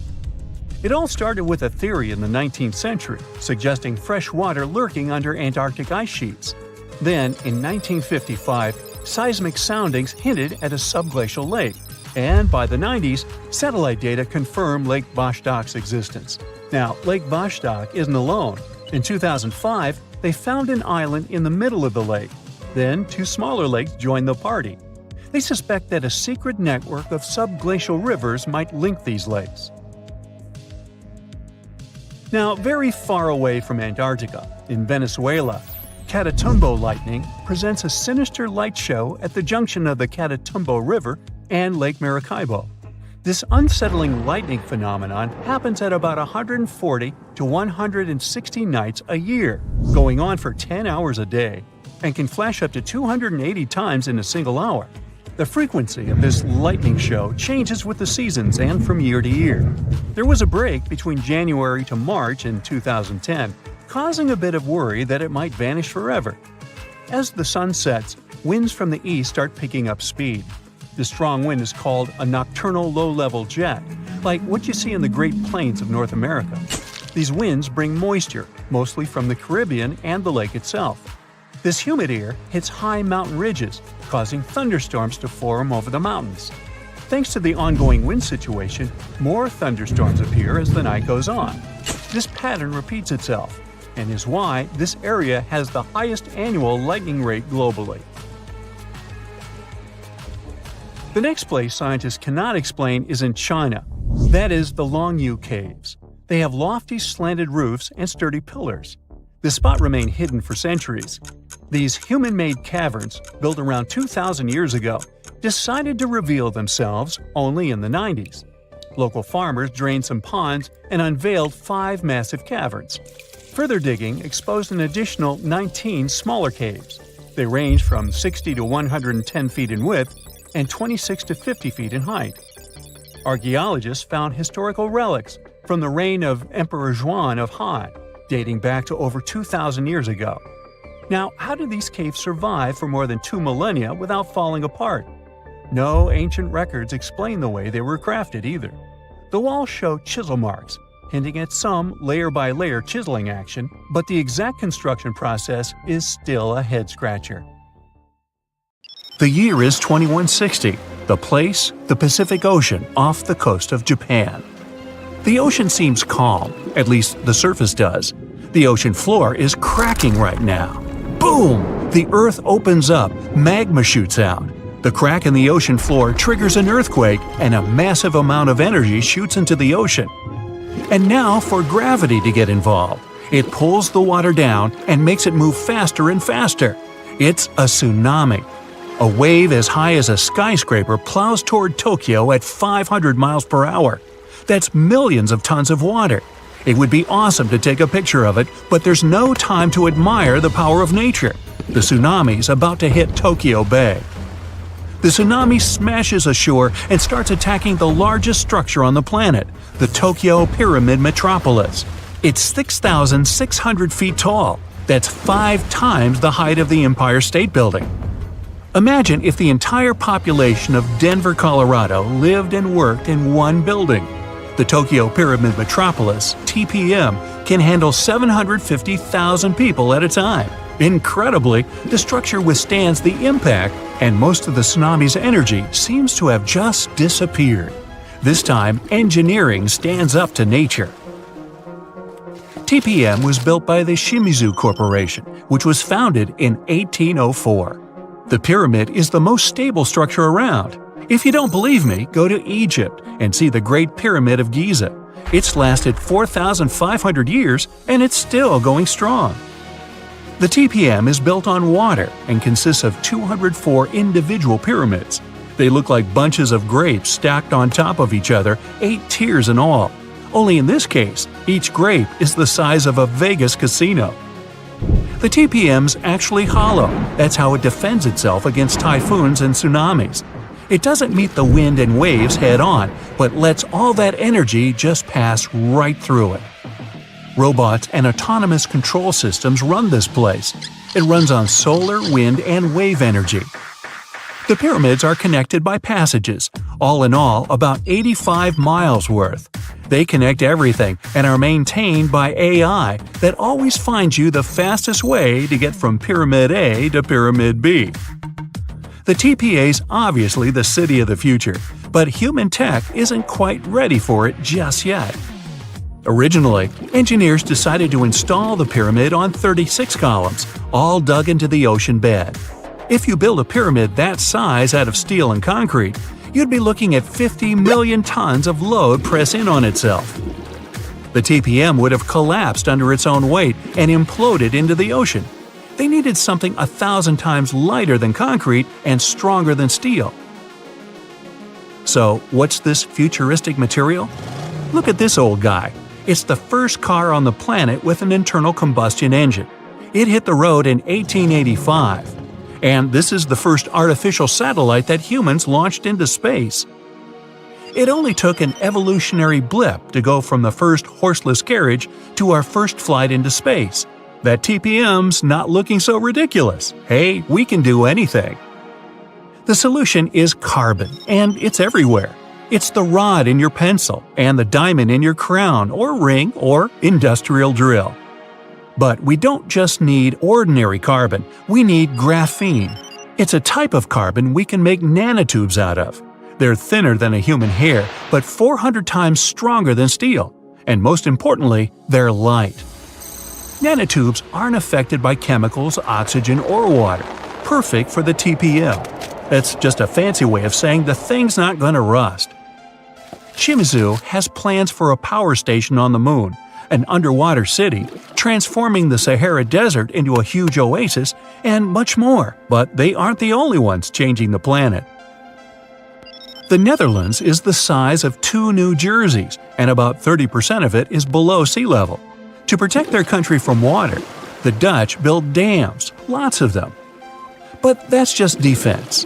In 1986, they decided to go on offense and take back some of the land from the sea. The first dam was 19 miles long.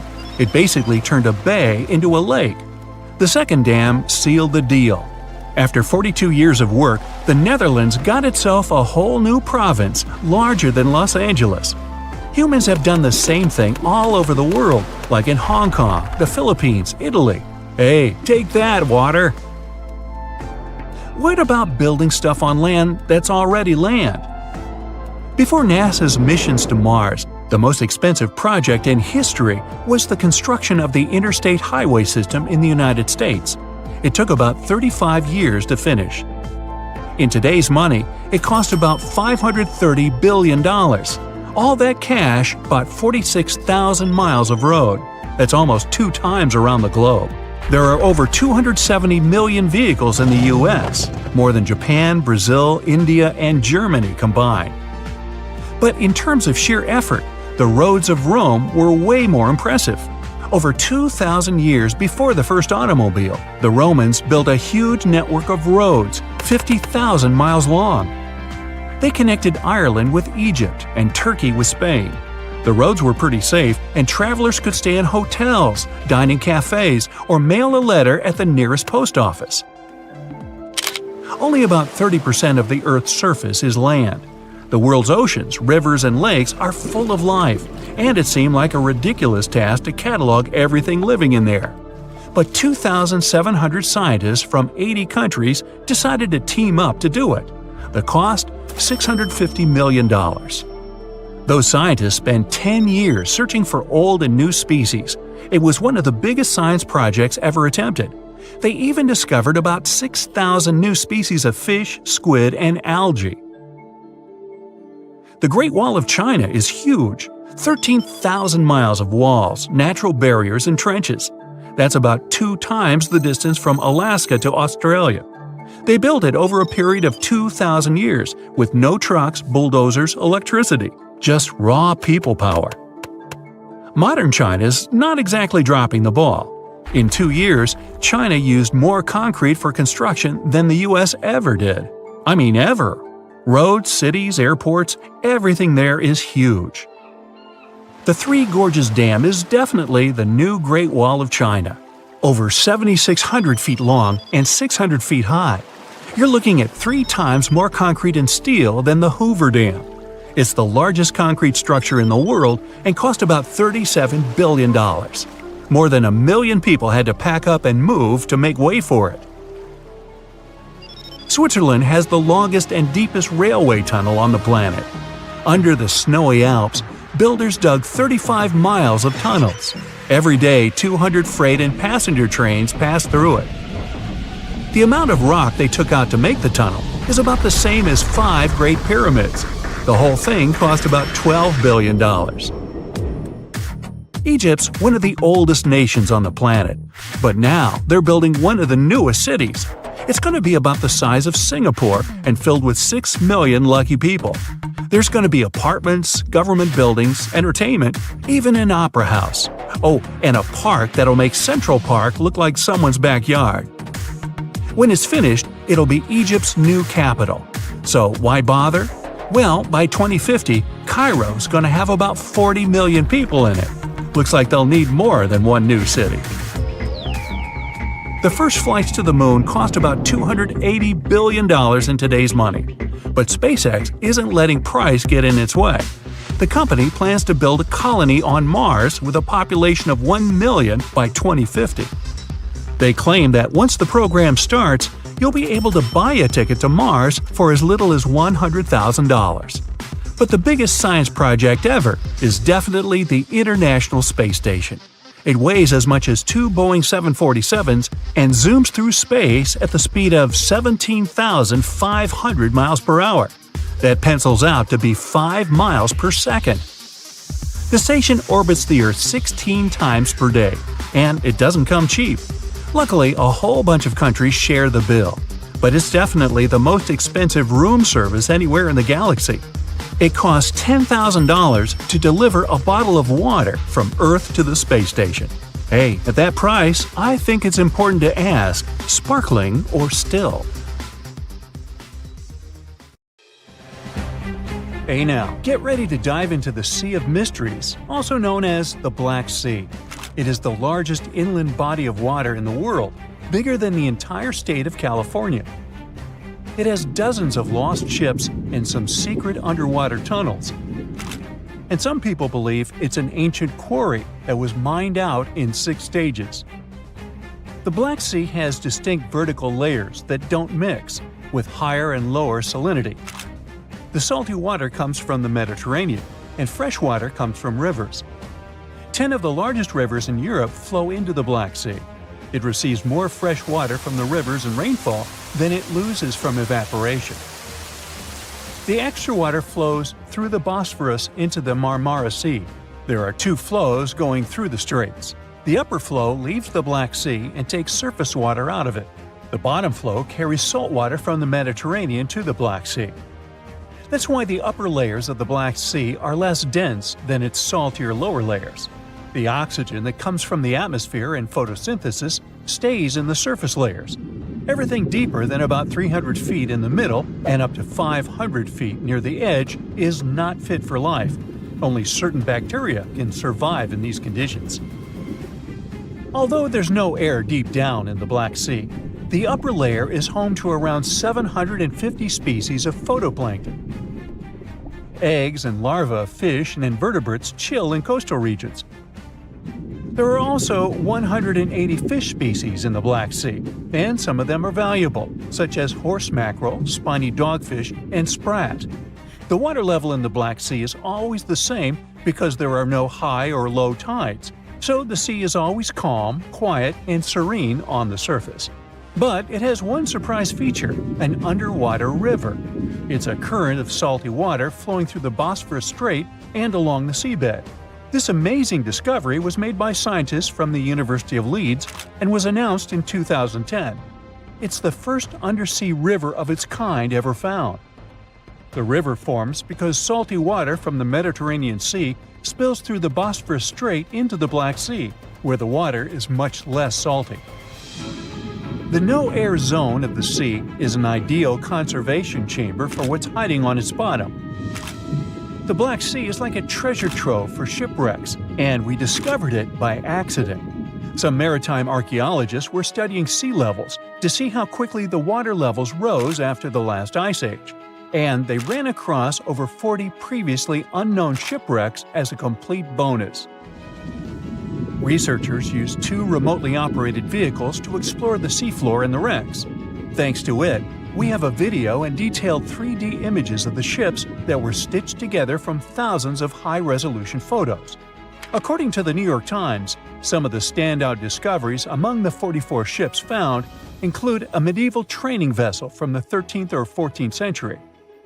Expedition members nicknamed another ship from the Ottoman Empire the Flower of the Black Sea for its beautiful petal carvings. The team also noticed unusual details on other ships, like coiled ropes, chisel marks, rudders, and other carvings. So far, they haven't announced any plans to excavate the shipwrecks, but the ships might be filled with historical treasures like books, parchments, and documents. It's worth a try to rescue them. The most extraordinary discovery in the Black Sea is what archaeologists believe to be the world's oldest intact shipwreck. It has been lying undisturbed for over 2,400 years. This ancient Greek vessel, 75 feet long, was found with its mast, rudders, and rowing benches all still in place, over a mile beneath the surface. Researchers believe the ship was a trading vessel, like those depicted on ancient Greek pottery, such as the Siren vase in the British Museum.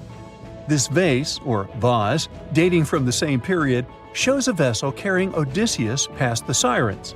The team took a small piece for carbon dating, and the results confirmed it as the oldest intact shipwreck known to humankind. The fact that it's so elaborate and well-preserved deserves a standing ovation for shipbuilders of the ancient world.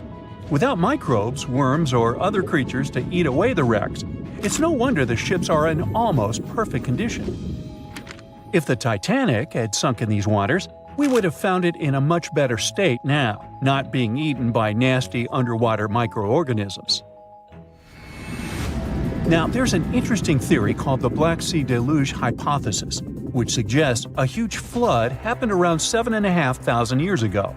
Two geologists in the 1990s suggested that at the end of the last ice age, when the Earth's climate was heating up, ice sheets were melting and sea levels were rising. The Black Sea was a much smaller freshwater lake. It was separated from the Mediterranean Sea by a natural dam at the Bosphorus Strait.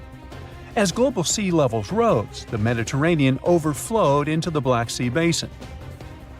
They suggest the sea level rose by 6 inches every day, flooded coastal settlements, and changed the environment for good.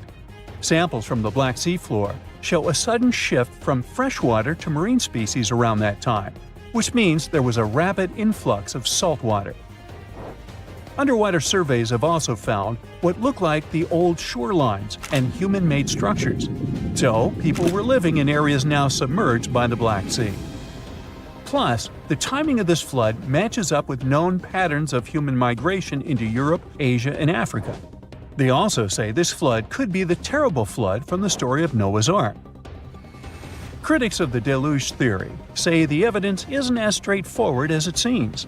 Some think the transition from freshwater to saltwater in the Black Sea was more gradual than one sudden flood.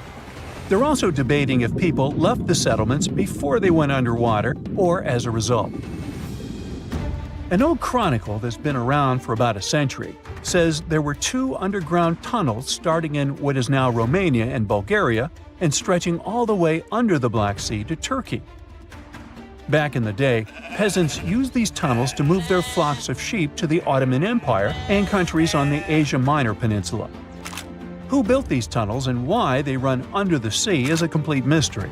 At some point, the entrances to these tunnels were sealed off for national security and were under tight guard. The security forces knew all about these massive tunnels and kept them off limits. In the 1980s, a group of people working on the Danube-Black Sea Canal accidentally found another entrance to these mysterious tunnels. This one was in a cemetery in a town of Romania. Canal workers used it to regularly cross over into Bulgaria. One more cool thing about these 2 tunnels is that some people think they were built thousands of years ago. If you ever try to dig a tunnel under the sea, you'll know how tricky it is even now with all the tech we have. So if the tunnels are really that old, whoever built them was super advanced for their time. Now, there's an urban legend that says that the Black Sea has its own version of the Bermuda Triangle. Fishers describe some wild whirlpool that appears out of nowhere and drags entire flocks of birds, ships, and even small islands under the sea. And once, things got even wilder with a ship that vanished under weird conditions in 1944. It was during daylight, and some black fog with green flashing sparkles suddenly surrounded the vessel. No one has ever seen it since, and no one knows for sure if the story is true. But it sure adds a spooky touch to the mysteries of the Black Sea.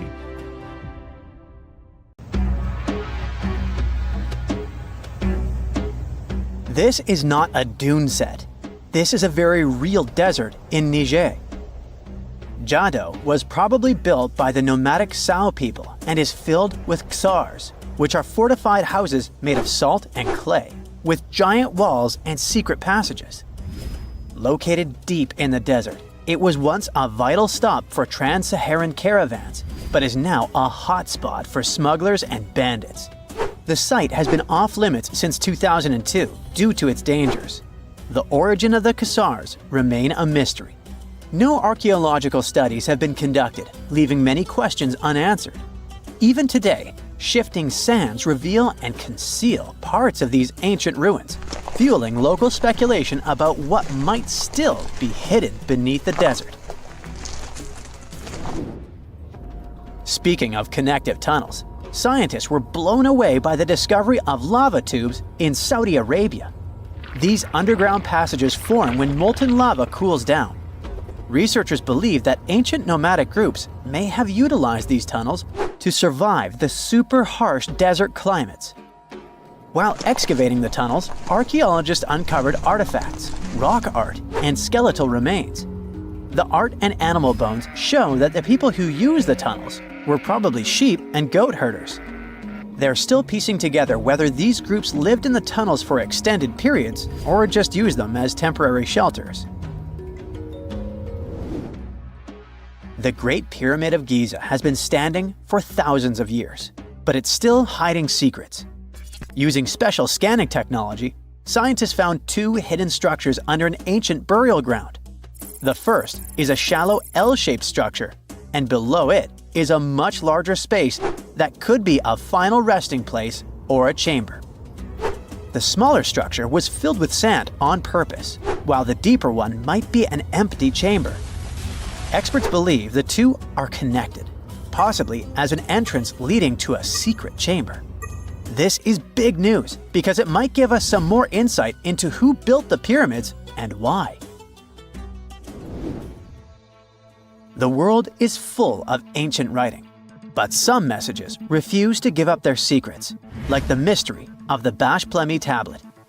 This unusual stone, pulled from a lake in Georgia, is covered in symbols no one can read. Even with modern technology, experts are completely stumped. The tablet is about the size of a book, with 60 symbols carefully carved into its surface, but 39 of them don't match any known language. Some resemble scripts from ancient civilizations in the Middle East, India, and Egypt, but none are an exact match. To make things even trickier, part of the tablet is broken off, meaning a piece of the puzzle is missing forever. To rule out a hoax, scientists studied the tablet closely. They confirmed it's made of vesicular basalt, an extremely tough local rock. Whoever carved these symbols must have been really skilled. Based on similar archaeological finds, experts believe the tablet could date back thousands of years, possibly to the late Bronze or early Iron Age. Some symbols repeat, which could mean they're numbers. Maybe it's an inventory list, a record of battles, or even an offering to the deities. Until someone cracks the code, the Bashplemi tablet remains an unsolved mystery from the depths of history.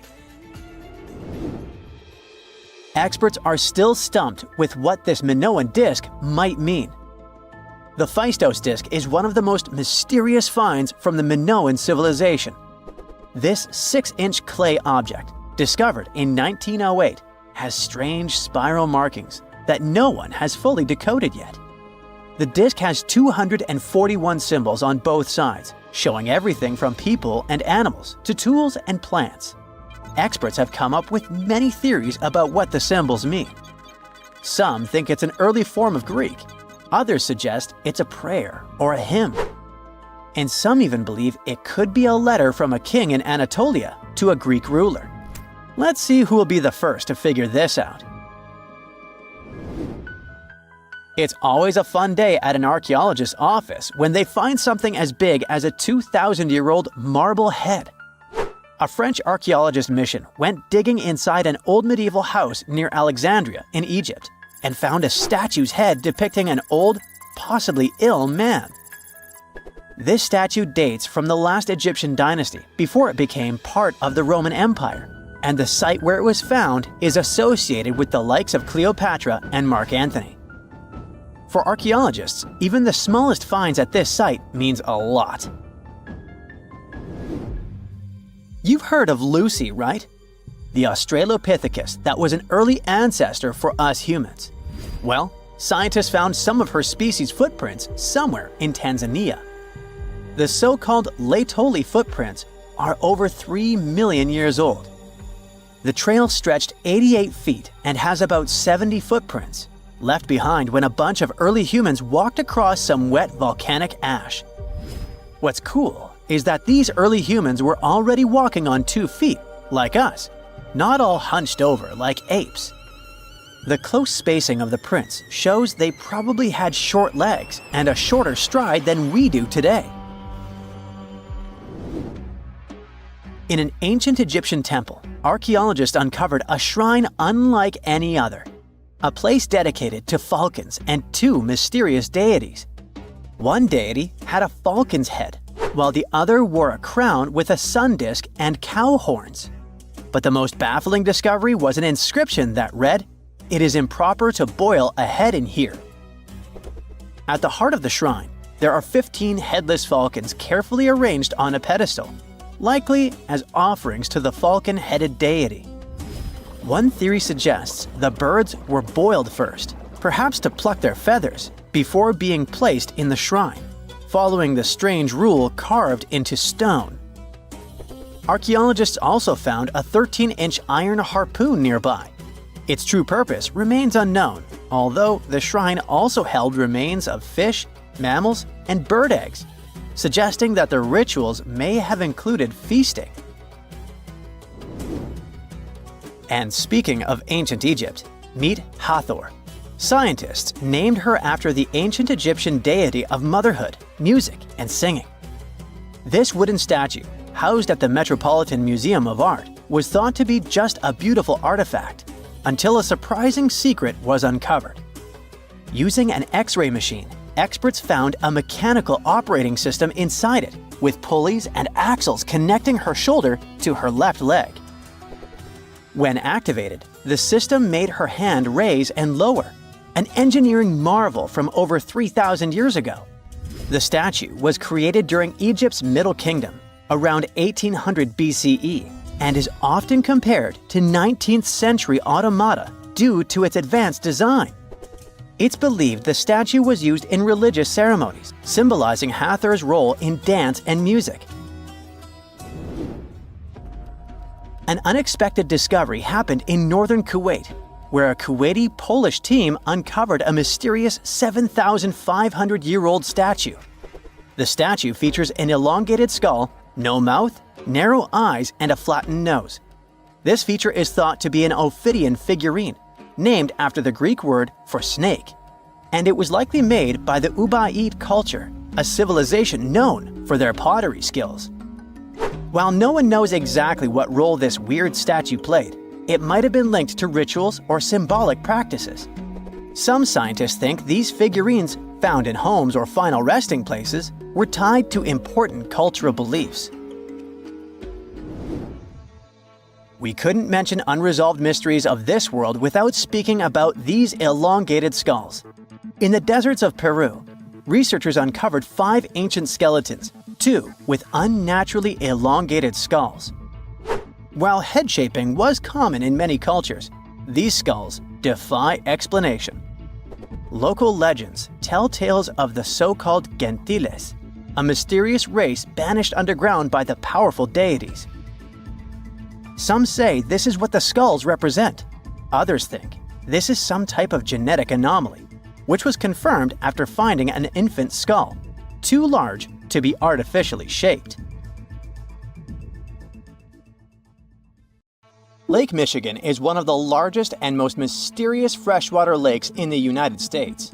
And now, deep inside it, scientists have stumbled upon something unexplainable. Vast, round craters scattered all across the lake's floor. It all started in 2022. A team of researchers wanted to map the lake's bottom and look for some shipwrecks.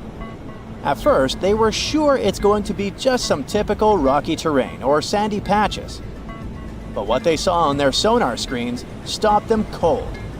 Strange circular shapes that looked almost too perfect to be natural.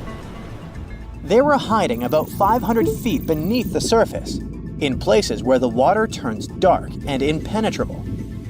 Those guys are huge, ranging from 300 to 600 feet wide. They also plunge nearly 40 feet deep. And there are dozens of them, neatly arranged like some footprints. But the team had no idea what these things were. Then, in August 2024, the mystery only deepened. Using a remotely operated vehicle, they got a closer look at these formations. There were about 40 of them. No one had ever seen anything quite like this before in the Great Lakes. What could have created those craters? Could they be ancient? Perhaps remnants of some geological event lost to time? If that's the case, it's weird how long these holes have likely been sitting there, undisturbed. Theories started popping up. One possibility was that they could be sinkholes, or dolines. Those are basically holes that suddenly appear in the ground when the surface layer collapses. The rock beneath the surface, often made of limestone, get slowly dissolved by water over time, creating voids underground. When the surface of those voids can no longer hold its own weight, it caves in, and this forms a hole. Think of it like when you poke a straw through the lid of a drink. Sinkholes can be small dips or huge, spanning up to 2,000 feet. They can happen gradually or all at once. Sometimes they can swallow entire cars or even buildings. And Lake Michigan sits on limestone bedrock. It erodes pretty easily when water flows through it. Sinkholes like these have already been found in Lake Huron, and they look kinda similar. But there are some plot holes, no pun intended, with this theory. For example, it's wild how they all would be so huge. It's also weird and pretty rare for sinkholes to occur in a lake bed. They also kinda resemble a straight pattern. They seem to extend generally southward, forming a loose line, which is pretty weird. If these are sinkholes, then they're definitely not playing the usual geological rules. Though it might be some new, unusual process at play beneath the lake's surface that we haven't discovered yet. There's another theory though: glaciers. Glaciers are wild rivers of ice. They covered much of the Earth during the last ice age, and they're incredibly powerful. While they might move slowly, sometimes only a few inches per day, they have such immense weight that they can reshape entire landscapes over thousands of years. Glaciers can grind and scoop the land beneath them. They're basically like colossal bulldozers. Their weight, combined with the slow but steady movement, grounds down everything beneath them: rocks, soil, even bedrock. This can create deep gouges in the Earth's surface, called glacial troughs. During the last ice age, there were lots of glaciers all over the northern US, including the Great Lakes region. If they moved across what is now Lake Michigan, they could have carved out these deep holes. Glaciers often move in a pretty straight path. As they move, they cause terrain to erode, but the resulting erosion varies based on terrain. Sometimes there are places where the bedrock is softer or fractured, and these places are more easily carved and crushed by the glacier. That could explain why some holes could be bigger and deeper than others. Harder bedrock is less affected. But usually this leads to rounded, crescent-shaped depressions known as chatter marks. Those marks are more like grooves rather than circular, big craters like those in Lake Michigan. Once the glaciers melted, the Great Lakes themselves formed. If the craters were formed by them, they may have filled with water, becoming part of the Michigan Lake. Though this theory is more like a speculation, so we need more evidence. But there's another layer to this mystery. The craters are not just curious geological formations. They actually may hold valuable clues about early life on Earth. Parts of Lake Michigan, especially dark ones, are relatively low in oxygen. It's like a lighter version of deep ocean environments that often have very little of this element. For example, hydrothermal vents deep in the ocean, underwater openings in the Earth's crust with some hot, mineral-rich water that are often very low in oxygen. But some organisms love places like these. For example, opossum shrimp. Teeny tiny shrimp-like creatures that love cold, deep waters. They get their name because they have a pouch to carry their young until they're ready to be on their own, like an opossum. Or deep-water sculpin fish, small bottom-dwelling fish that also enjoys cold lakes. They're well adapted to living in dark waters and usually stay close to the lake bed. And weird organisms like invasive quagga mussels, which kinda look like shells. These are small freshwater mussels that have spread there to the Great Lakes. They attach themselves to hard surfaces and can cause problems for ecosystems by competing with native species for food and space. All these guys could be in Lake Michigan, and even more. There might be microbes or even bacteria that are specially adapted to these harsh conditions, just like it was in Lake Huron. There's only a handful of creatures that could survive deep within these craters. And studying them could give us insight into how life once flourished in Earth's ancient, oxygen-poor oceans. That's because it's in places similar to these where some of the earliest life forms thrived. Early Earth had an atmosphere with little oxygen, although it was much more hot, and ancient microbes adapted to this. The Great Lakes, especially Lake Michigan, have always had a bit of a ghostly reputation. Like, even this mission was organized to study the shipwrecks. There were about 6,000 of them in the Great Lakes. Many of these wrecks are still sitting on the lake beds, preserved by the cold, fresh waters. And shipwrecks aren't the only strange things tied to the Great Lakes. Over the years, there have been stories of unexplained disappearances. Boats and even planes have vanished without a trace. The lakes, often calm on the surface, can suddenly turn dangerous with unpredictable storms and massive waves, leading to these mysterious events. Not even mentioning all the creepy stuff people noticed there over the centuries, such as ghostly lights above water or bizarre weather patterns like eerie, sudden fogs that seem to appear out of nowhere. In 2007, they even discovered some prehistoric structure that looks like Stonehenge there. Well, it was way smaller, but still. It lay about 40 feet below the surface in the heart of Grand Traverse Bay, and it's speculated to be about 9,000 years old, way older than Stonehenge. Looks like this is a print of those who lived in the area thousands of years ago. These massive stones are arranged in a careful, winding pattern stretching over a mile. They range in size from basketballs to compact cars. But one, in particular, stands out. A boulder 3.5 to 4 feet tall, 5 feet wide. It's etched with the image of a mastodon, a creature that roamed the Earth about 11,000 years ago before it went extinct. It probably sank there during the end of the last ice age we mentioned. This period had reshaped the region. This place is underwater now, but back in the day, it was still dry land. So the stones were probably created by people who lived there, though we're not sure why. Were they used as hunting blinds? Or was it some sort of an ancient calendar? Who knows? Only about 15% of the Great Lakes floors have been explored. Now, scientists are gearing up for a deeper dive into this mystery, both literally and figuratively. They want to analyze the lake beds surrounding the craters, hoping that maybe something in the environment around them might have caused them to appear. They have initiatives like Lakebed 2030. These missions should map the entire underwater landscape.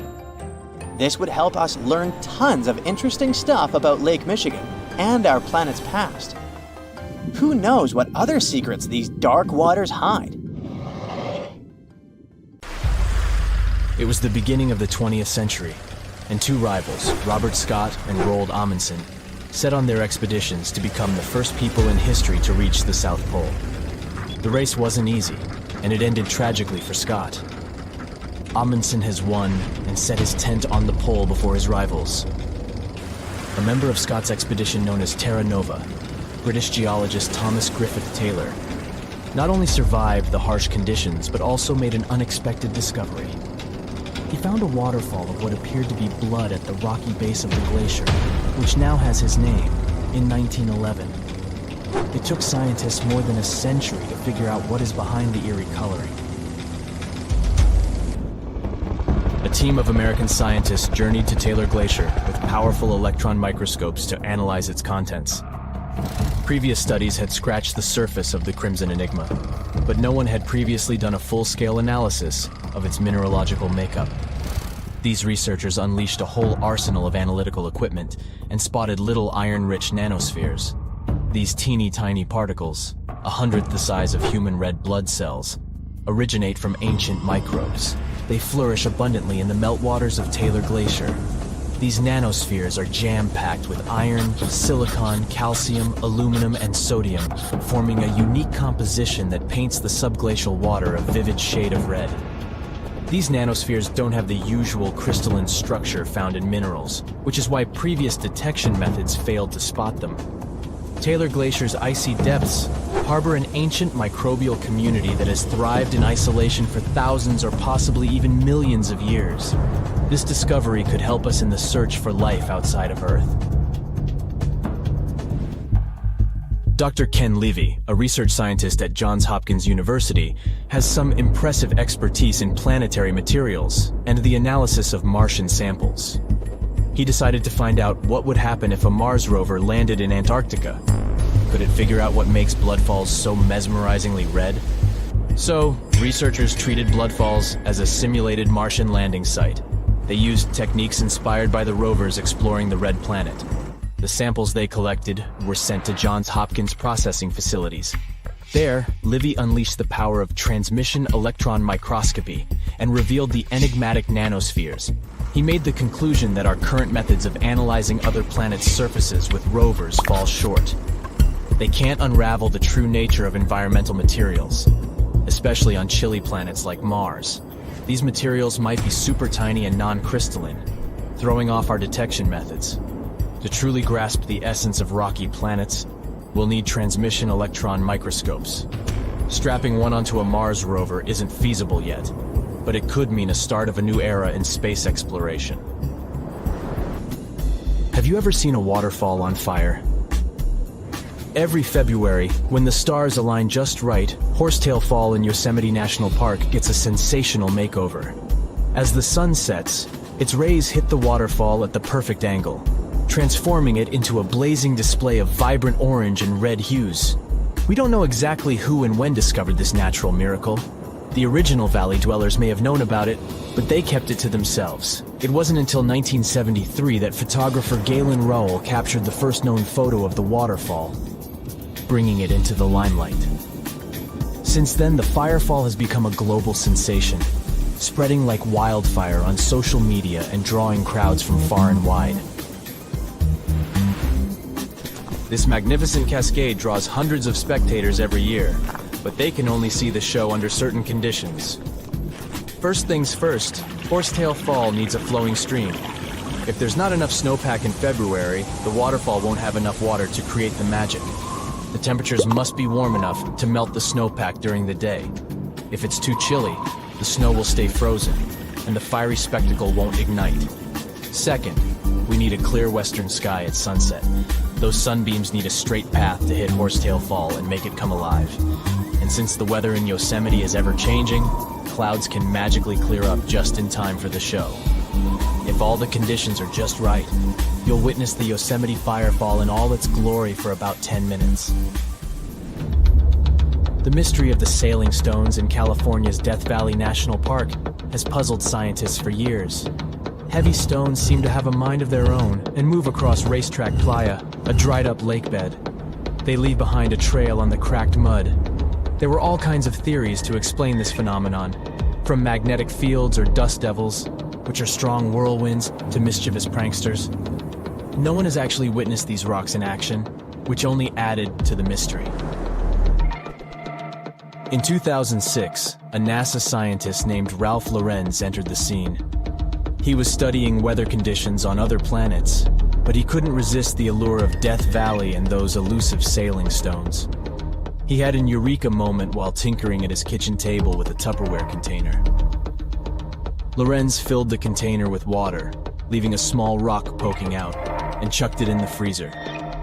Then he placed this icy construction in a big tray of water with sand at the bottom and gently blew on it.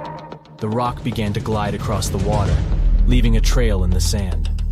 Lorenz had been studying how ice can make big rocks float and move along tidal beaches in the Arctic Sea. Applying this knowledge, he and his research team figured out that, under certain winter conditions in Death Valley, enough water and ice could form to make the rocks float across Racetrack Playa in a light breeze. And as they glided, they left their mark in the muddy terrain. The River of Five Colors, Cano Cristales in Colombia, has the unofficial title of the most beautiful river in the world. For most of the year, it looks like any other regular river. The real magic happens between the wet and dry seasons, when the water level is just perfect. This unique river floor is lined with a special plant, and when the conditions are right, it bursts into a dazzling display of colors. Think vibrant reds, stunning yellows, and lush greens, all mingling with the blue water.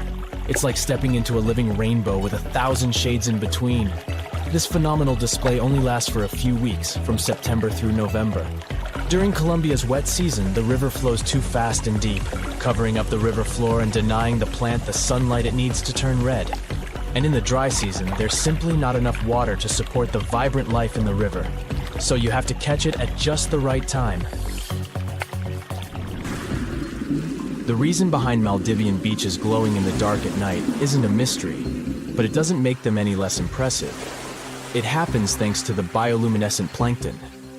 These tiny creatures are like little underwater disco balls, emitting a cool blue glow when they are agitated or on the move.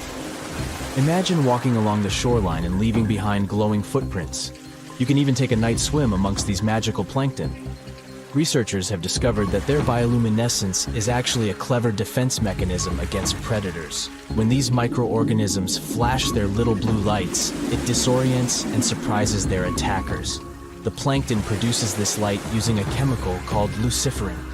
These enchanting plankton can appear at any time of the year. The best chances of seeing them in all their glowing glory are from June to December. During this period, there's a higher volume of plankton in the seas of the Maldives, creating the perfect conditions for a luminous show after the sun sets and the night sky takes over. You'll only witness the magic of bioluminescent plankton when tidal currents bring them close to the shore in large numbers. It's hard to predict exactly when this spectacular show will happen, so make sure to do your research and prepare to take photos with a high ISO to capture it, exactly like it looks in travel catalogs.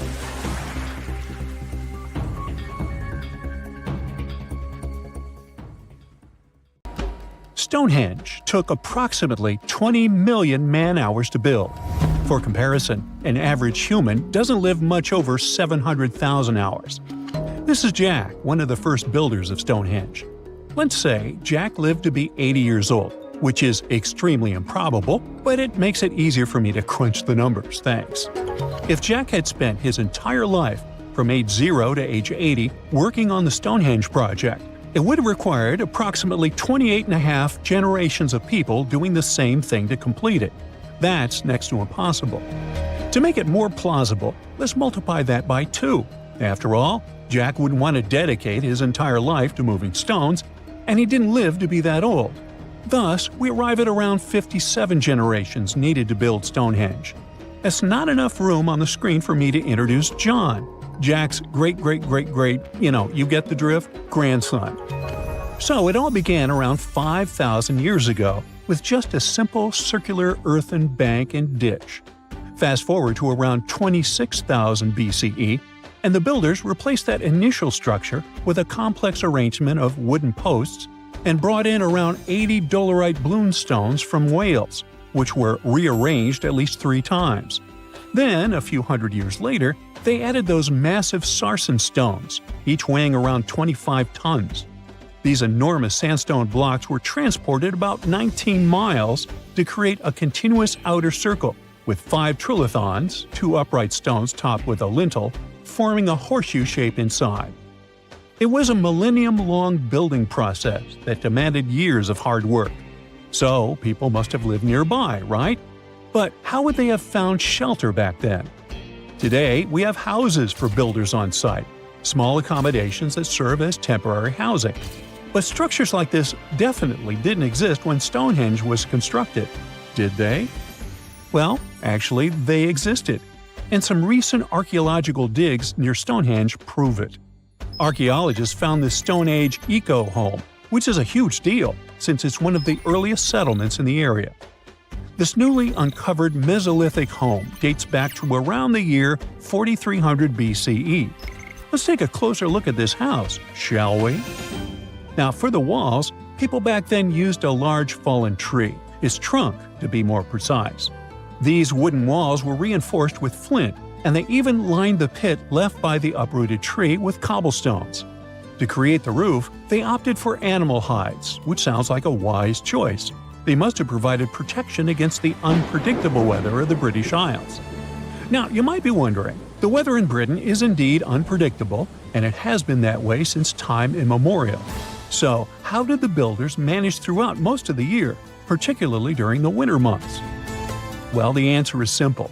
There was a hearth on site, which isn't surprising, but the system they employed was quite ingenious. A hearth inside the house would have posed too great a risk, yet bringing hot stones into the dwelling was perfectly safe. While they were hot, they couldn't ignite the building. So they used these stones from the hearth as a heat storage system to keep warm at night. And as a final touch, they even incorporated various stones for decoration. They didn't exactly get a Pinterest house, but it added a touch of elegance for sure. And if you think this discovery is merely about the houses, think again. It significantly changes our understanding of how people lived during that time. This discovery places them in an important prehistoric setting right at the start of the Neolithic area, sparking some interesting questions about whether these early folks could be related to the people who built Stonehenge. But there's a big worry. Experts are concerned that this significant find, along with other buried archaeological sites, could be at risk if the authorities go ahead with plans to build a tunnel to reroute the A303 away from the World Heritage Site. Sure thing the house the scientists found wasn't in perfect shape, and it lacked some crucial elements people use for living. Some of them decayed over time, while others were simply absent. So the scientists took 20 tons of chalk, 5,000 hazel rods, and 3 tons of straw, and used all this to recreate the 4,500-year-old design houses. These new buildings are located close to Stonehenge, which is incredible since in this area, planning permission for even a new cowshed is problematic. So, what are these houses like? Well, first off, there are 4 of them, and they're oval-shaped. They're built on the foundation of real houses that stood there about 4,500 years ago, just around the time the Stonehenge Eco House was going up. The houses aren't very big, they're single-room structures. When it comes to dimensions, it was straightforward to estimate since we could gauge the size of the roof and the height of the walls based on the foundations. Each side measures about 16 feet. However, the roof structure remains a bit of a mystery. There were a few differing thatching techniques back then, so pinpointing the exact method used for these dwellings is kind of a guessing game. For now, we think it involves knotted or tied straw carefully secured onto a hazel-woven frame. When fires are lit, the smoke from the hearth wafts up through the thatched roof. Now, remember those 20 tons of chalk? That was needed for the floors and walls. The white chalk walls and floors reflect sunlight and capture heat from the fire. But here's the kicker. The builders encountered a challenge because the ground was so waterlogged that some of the chalk floors took weeks to dry out. By the time they should have been bone dry, they were still as sticky as chewing gum. Now, it's safe to say people 4,500 years ago faced similar struggles, and we can really appreciate what they went through while building their homes. The final layer of daub was applied using rags, giving a smooth, almost shiny finish that looks surprisingly classy. The interiors are furnished with wooden and wicker beds and shelves, along with clay pots and jars, all centered around a cozy hearth. The spaces feel surprisingly roomy, and are filled with light that streams in through the thatched roof, bouncing off those white walls. Plus, the woven furniture adds a nice touch of authenticity to the vibe. The fires have been lit, and the first meal, bread crafted from flour ground on a stone mill next to the hearth, has been prepared. Those who tried the bread were pleasantly surprised by its flavor, finding it quite tasty. Now, here comes the bummer. Those who recreated the houses did cheat a little. While the materials used were authentic, the tools weren't. They used cement mixers to mix the daub, wheelbarrows to transport the timber, and logs by the hearth were split with steel axes instead of stone ones. Still, the builders aren't professionals, they're volunteers. So I think a bit of cheating is totally cool in this case. There are other volunteers on site who are more than happy to chat about the daily activities of the Stonehenge builders, from grinding grain with a quern to making rope from rushes. But these houses and the Eco House aren't the only remarkable things in the Stonehenge area. Some years ago, archaeologists uncovered a burial site close to Stonehenge that predates the monument itself. This Neolithic long barrow, dating back approximately 56 to 5,700 years, likely contains the remains of some of Britain's earliest inhabitants. The burial site was identified through aerial images that revealed its distinct shape beneath the crops. Salisbury Plain is rich with ancient sites, including Stonehenge, various mounds, and monuments. The area has remained undisturbed over the centuries, which is likely why so many ancient structures are still intact. This discovery also shows a significant shift in human lifestyle during that era, marking a transition from a nomadic existence to settled farming and animal husbandry, much like the eco-house itself. The long barrow in question measures about 85 feet long and 65 feet wide, though much of its above-ground structure has been lost to farming over the years. If this site is like others in the vicinity, it contains the remains of 30 to 50 individuals, along with cow skulls, which were significant to those early communities. Well, here you are. You're getting into your submarine, feeling a bit anxious. You're going to descend hundreds of feet underwater to explore the ocean floor. So many things can go wrong. Technical issues, insane water pressure, dangerous marine monsters, mysterious eerie sounds. Wait, what? Eerie sounds so deep underwater? Yep, a strange humming noise is coming from the ocean depths.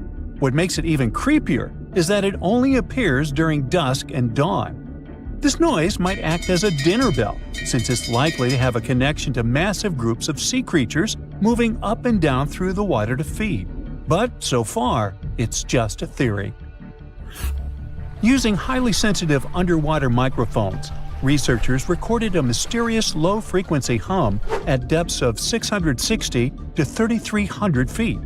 The sound wasn't very loud, just 3 to 6 decibels above the usual ocean background noise. For comparison, when someone is whispering in a quiet library, the sound reaches 30 decibels. The underwater noise also had a puzzling or humming quality.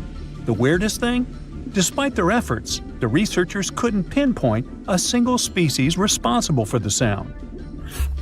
The noise originates in a region known as the twilight zone of the ocean. This region is dark and doesn't have many nutrients, with no sunlight for photosynthesis. Life here relies on organic debris falling from above, such as deceased organisms or waste material. At the same time, while it may sound barren, the twilight zone is far from empty. A 2015 study estimated that up to 90% of the world's fish could live in this zone, including many undiscovered species. Now, back to the mysterious noise. The researchers believe the sound may be linked to the vertical migration of small marine creatures like fish, shrimp, and squid. These animals move upward toward the surface at sunset to feed on plankton and nutrients, using darkness to avoid predators. At sunrise, they return to the depths to hide. This migration, which is one of the largest animal movements on Earth, involves billions of organisms and occurs daily. Scientists suspect that the strange hum might occur during this migration, as a way for the creatures to communicate or coordinate their movements. It might also serve as a signal to indicate when it's safe for a group to go to the surface and feed. If some animals indeed use the hum to communicate, it could help us understand deep-sea life better. The Twilight Zone has always been considered a quiet environment, but such a discovery hints at complex social behaviors and interactions among its inhabitants. But it's not only the ocean that produces bizarre sounds. Earth is humming non-stop too. Unfortunately, you can't hear this soundtrack. This hum isn't from earthquakes. It's produced by subtle ongoing vibrations in the planet's crust. They're too faint for us to feel and can only be detectable with special equipment. Scientists have long known about this phenomenon called free oscillation and have recorded this persistent hum. Earthquakes are the most noticeable ground movements. According to the U.S. Geological Survey, Earth experiences about 500,000 earthquakes every year. Of those, only 100,000 are strong enough to be felt, and around 100 cause noticeable damage. But in the quieter moments between earthquakes, the planet is still constantly vibrating with smaller, unnoticeable movements.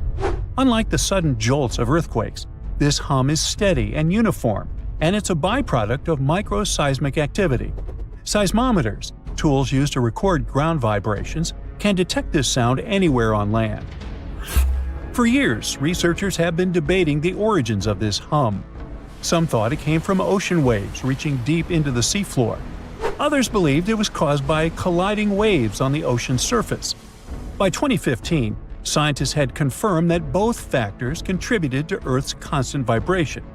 And although this hum has been recorded on land, now we also have much clearer, more detailed underwater recordings.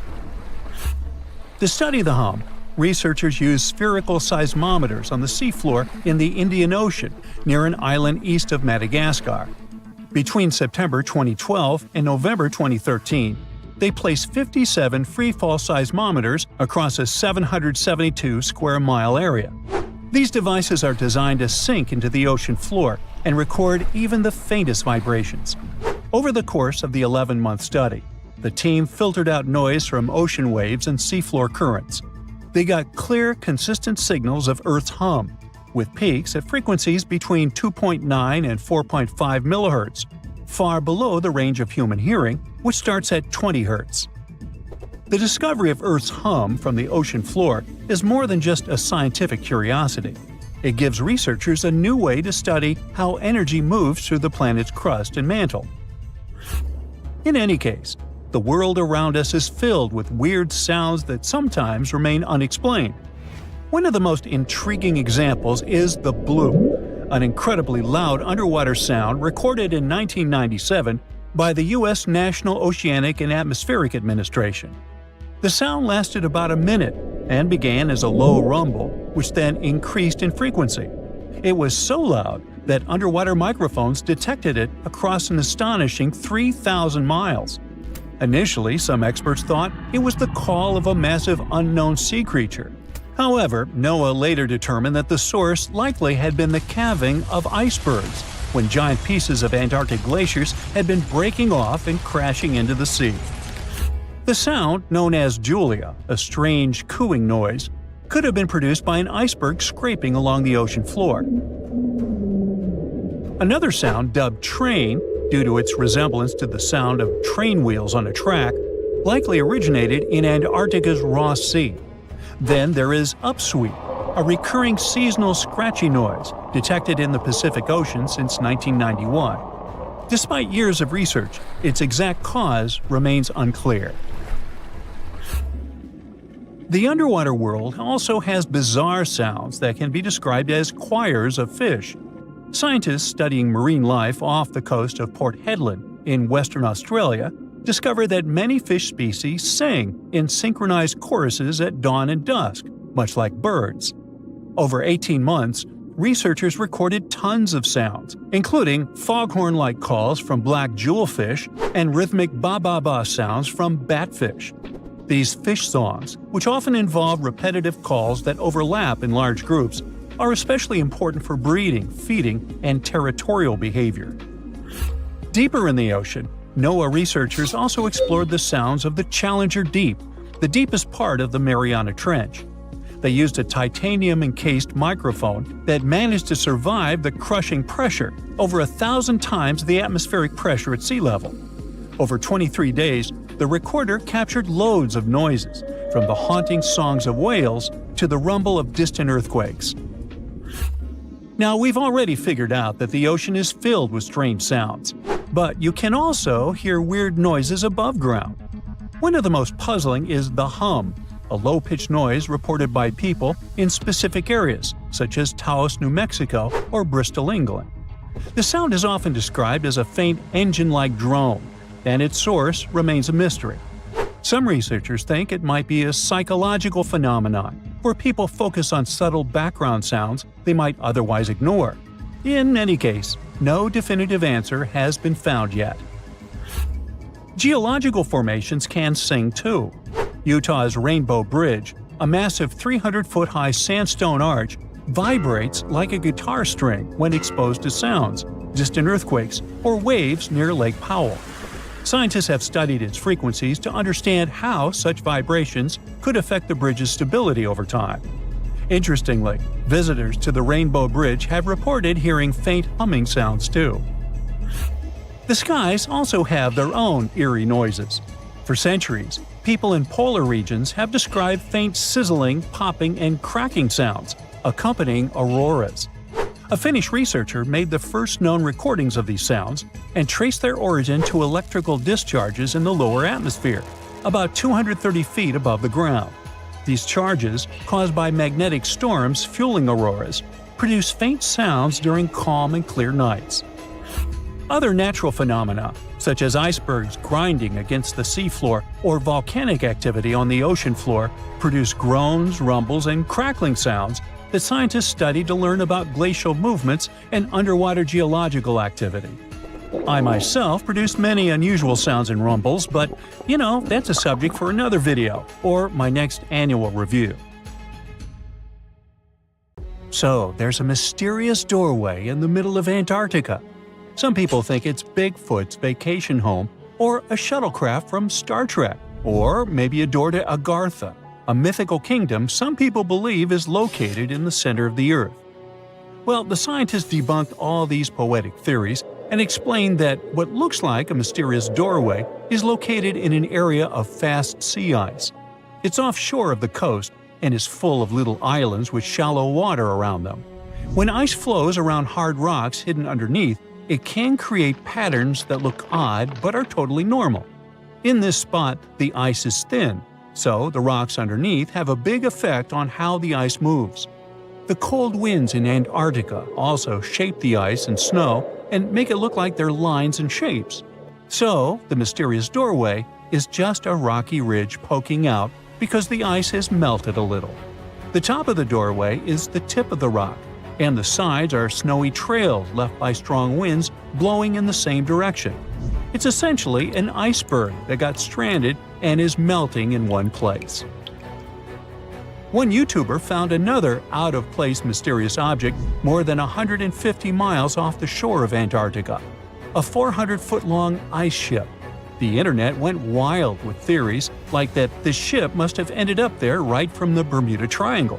But there was no scientific proof that it was a ship and not just a large chunk of ice.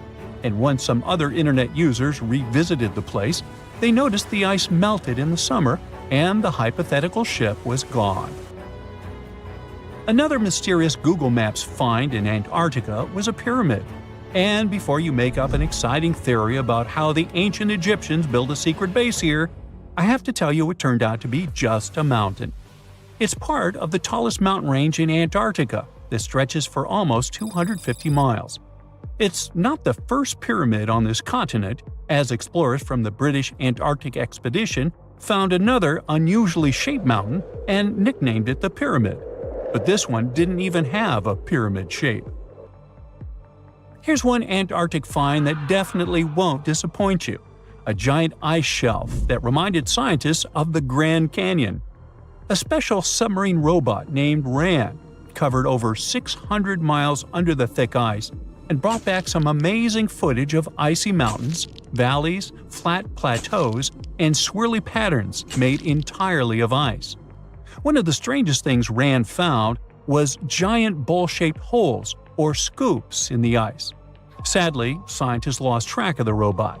They think that curious Wendell seals may have accidentally bumped into RAN and caused it to get stuck. To save energy, RAN probably shut itself down, and the scientists couldn't find it again. But the team is hoping to build a new robot and continue exploring this icy canyon to see how the patterns under the ice might change over the years. Another huge Antarctic canyon was found thanks to bad weather. A team of sound experts had to pause their work at the Casey Research Station in a storm. Instead of waiting around, they decided to use the unexpected free time to map the seafloor near Adams Glacier. And that's how they found a canyon that is almost 7,000 feet deep, almost 30,000 feet wide, and stretches over 28 miles away from the glacier. During the mapping, they discovered just part of the canyon before they had to go back to the research station. But when bad weather came in again, the ship went back and mapped more of the canyon. They were working in waves up to 13 feet high and super powerful winds, but they managed to get about 15 hours of data to complete their map. On the way back to Australia, they stopped one last time, and now they've got a full picture of the canyon. Studying it is helping scientists learn more about the history of glaciers and the interaction between the Antarctic ice sheet and the ocean. Now, there's a frozen lake in Antarctica called Lake Enigma. For a long time, people thought the lake was completely frozen solid. But during one expedition, researchers found that under the thick ice, there was a layer of liquid water about 40 feet deep. To learn more, they drilled through the ice and sent down a camera to explore what was hiding in the lake's depths. The lake's water, which they think comes from the nearby Amorphous Glacier through a secret underground pathway, was filled with strange microbial life. These tiny microbes lived in mats that covered the lake bed. Some of the mats were thin and spiky, and others looked like crumpled carpets, or even small tree-like shapes that grew up to 16 inches. Many of the microbes could make their own food through photosynthesis, just like plants do, and it gave the lake a high amount of oxygen. One of the coolest discoveries was a type of microbe which usually lives in low-oxygen places. Lake Enigma might be similar to environments on icy moons like Europa or Enceladus, so it could mean that these moons also have hidden water under their ice and possibly microbial life too. One more mind-boggling discovery from Antarctica is tiny pieces of amber in mudstone, found here for the very first time. It took scientists years of studying incredibly well-preserved fossilized roots, pollen, and spores that they found back in 2017. Amber proves that resin-producing trees once grew in Antarctica, part of a lush rainforest that existed near the South Pole during the mid-Cretaceous period. Back then, disclaimer, I wasn't around then, the trees would have had to survive through months of darkness during the long Antarctic winters. Scientists believe they adapted by going dormant for a long time. The amber pieces the scientists found are tiny, but they are beautiful shades of yellow and orange with bumpy surfaces that show how the resin flowed out of the trees. This resin likely leaked out to protect the trees from insects. It was preserved because water quickly covered it and kept it safe from sunlight and air. A scientist was browsing through satellite images for brown trails of penguin waste and found 4 new colonies of emperor penguins at the base of the globe. These new colonies likely have been around for years, though 3 of them are rather small, with fewer than 1,000 breeding penguins each. One of the new colonies was found close to a place called the Lazarev Ice Shelf, where there used to be a larger penguin colony. They thought this colony went extinct in 2019, but it seems the penguins have just moved a bit because of changing sea ice conditions. So studying them can help us learn more about how emperor penguins adapt to changes in the environment. Now, there used to be a giant river system in Antarctica 40 million years ago. Researchers found proof of it after studying soft sediments and hard rocks from the frozen seabed. They looked at tiny bits of radioactive elements, like uranium and lead, and learned that the deeper dirt came from the time of dinosaurs. The dirt closer to the surface was younger and had an interesting pattern, like the kind you see in river deltas today, such as in the Mississippi River or Rio Grande. Scientists found tiny signs of life in the sand. The river that once flowed here started in the Trans-Antarctic Mountains and traveled 930 miles before it reached the sea. Researchers kept studying newer layers of dirt from about 20 million years ago. They hope this will help them predict what the Earth's weather patterns might be like in the future. You're flying over the Sahara Desert in a small, light aircraft when you spot something truly weird.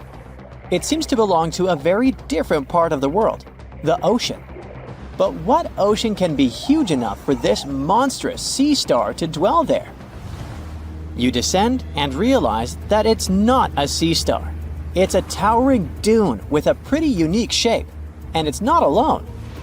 From afar, these magnificent sand structures look a bit like pyramids. They have pointed tops and radiating arms. Called star dunes, they're the most complex and largest desert dunes in the world. They're the tallest of their kind, but that's not the coolest thing about them. Researchers have found similar formations on Mars and even on one of Saturn's moons, Titan. Star dunes aren't super rare, but they're especially widespread in southeastern Morocco near the border with Algeria. That's where you're flying at the moment, and the breathtaking dune you're marveling at is Lella Lalia, probably the most famous of them all, a giant 330 feet tall. Scientists believe that it formed in less than 1,000 years. How about doing some research to find out more about these unusual formations? There, I see a great spot for landing. Star dunes got their name because of their multi-armed shapes. They form in areas where winds change direction throughout the year. But even though you can find them in different places on our planet, there is just one confirmed star dune in the rock record, the collective record of Earth's development reflected in preserved rocks. The star dune in question is in Scotland, and it's ancient, from about 250 million years ago. That's all we know about super old star dunes. Probably because we don't know what to look for to identify one. Another problem: star dunes often form in remote locations, which makes them extremely difficult to study. Imagine reaching the nearest settlement, then somehow traveling who knows how many miles to the dune itself, and then slogging up several hundred feet of shifting sand. I'll pass. But you can go since you've already landed, and the dune is right here in front of you. Currently, you're in a dune field called Erg Shabi. Lucky for you, this area has long become a popular tourist stop. Look, in the distance, there are hotels and even a good road. Scientists who examined Lelalalia before you used ground-penetrating radar to find out more about the sand formation.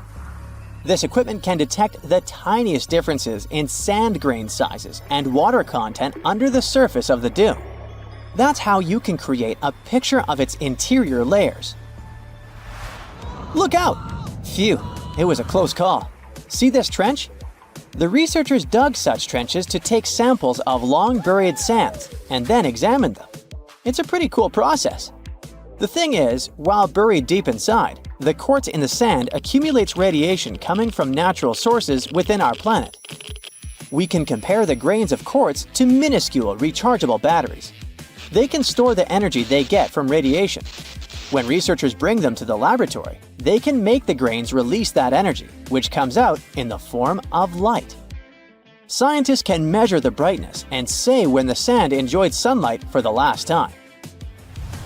Now, when those experts who dug the trenches looked inside Lelalalia, they were shocked. The enormous formation turned out to be very young, for a dune, of course. You'd expect a dune that is several hundred feet tall to be pretty old, like thousands or tens of thousands of years. But that wasn't the case. Well, at least not entirely. The upper part of the dune has turned 900 just recently. But look at the sand near the base of the dune. Yep, right there. Well, it was buried there around 12 or 13,000 years ago, representing ancient dunes in the area. Those good old dunes were active for a couple thousand years, and then something went wrong. Because for a whopping 8,000 years, the sand wasn't accumulating there. A mystery? Scientists might have an explanation. You see, the first part of this quiet period occurred during the time when the climate became warm and wet. Yep, even in the Sahara. It happened about 11,700 years ago. It was the end of the last ice age and the beginning of a new era, the Holocene. And guess what? The Sahara went green. It started blooming like your local botanic garden. Plants started popping up all over the place, stabilizing the sand.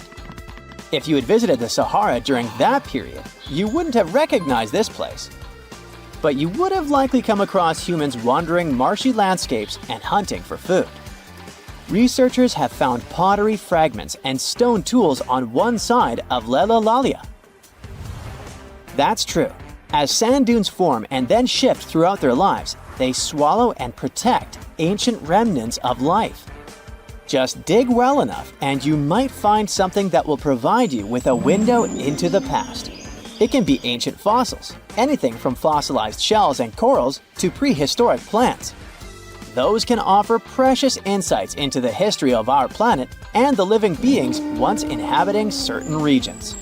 Now, it might come as a shock, but in the Sahara Desert, scientists have uncovered well-preserved marine reptiles and fossilized fish within the layers of those ancient sand dunes.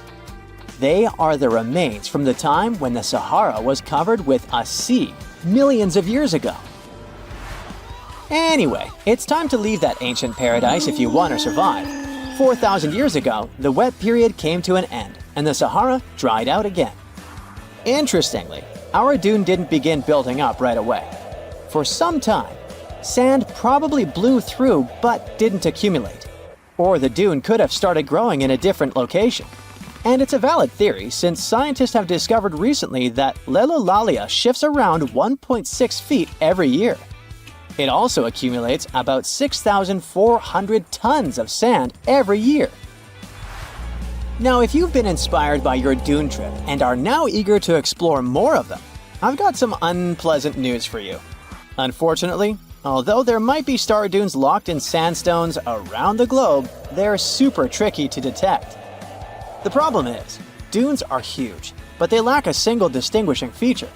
So you'd really need large exposed beds of rock if you want to get a wide enough view to identify a star dune. On the bright side, there surely are places where it might be possible to do such research, but you should be ready to know that it might be just a set of various features that look like other dunes. But if you combine them, you'll say, it's likely to be a star dune.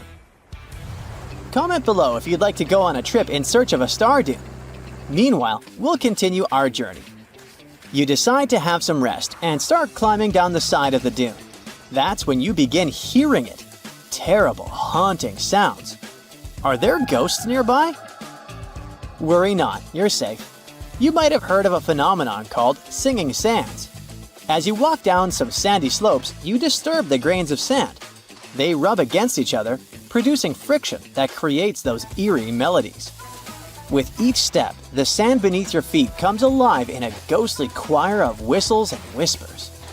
The sounds range from low hums to loud, high-pitched wails, as if an otherworldly symphony is echoing through the dunes. But of course, scientists have their own very practical explanation, attributing this phenomenon to the right atmospheric conditions combined with the unique size, shape, and moisture content of the grains. Now you've almost made it all the way to the bottom of the dune, but beware of slip faces. When a sand dune reaches a certain steepness, it develops a slope. That's the very slip face I was talking about. This slope is usually on the leeward side of the dune and sheltered from the prevailing wind. Sand grains start accumulating on the windward side, slowly creeping along the dune's gentle slope. At one point, they reach the top. Gravity takes over and they start sliding down, triggering a cascading effect. It looks like a miniature sand avalanche, and I wouldn't want to end up in its way.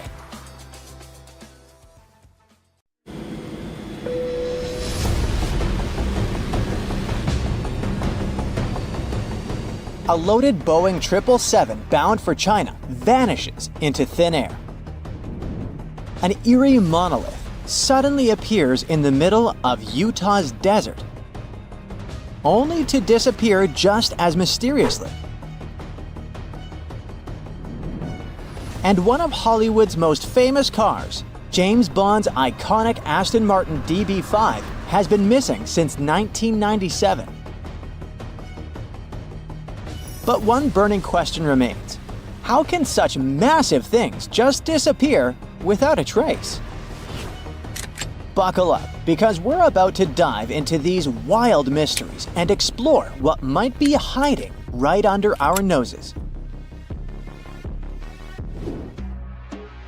The 18.5-inch high bust of Queen Nefertiti is housed in the Neues Museum in Berlin. Apparently, she was like the Beyoncé of ancient Egypt. Absolutely flawless, with high cheekbones, a slender nose, and that mysterious smile, all carved in limestone. But wait, where's her eyeball? Or rather, her iris?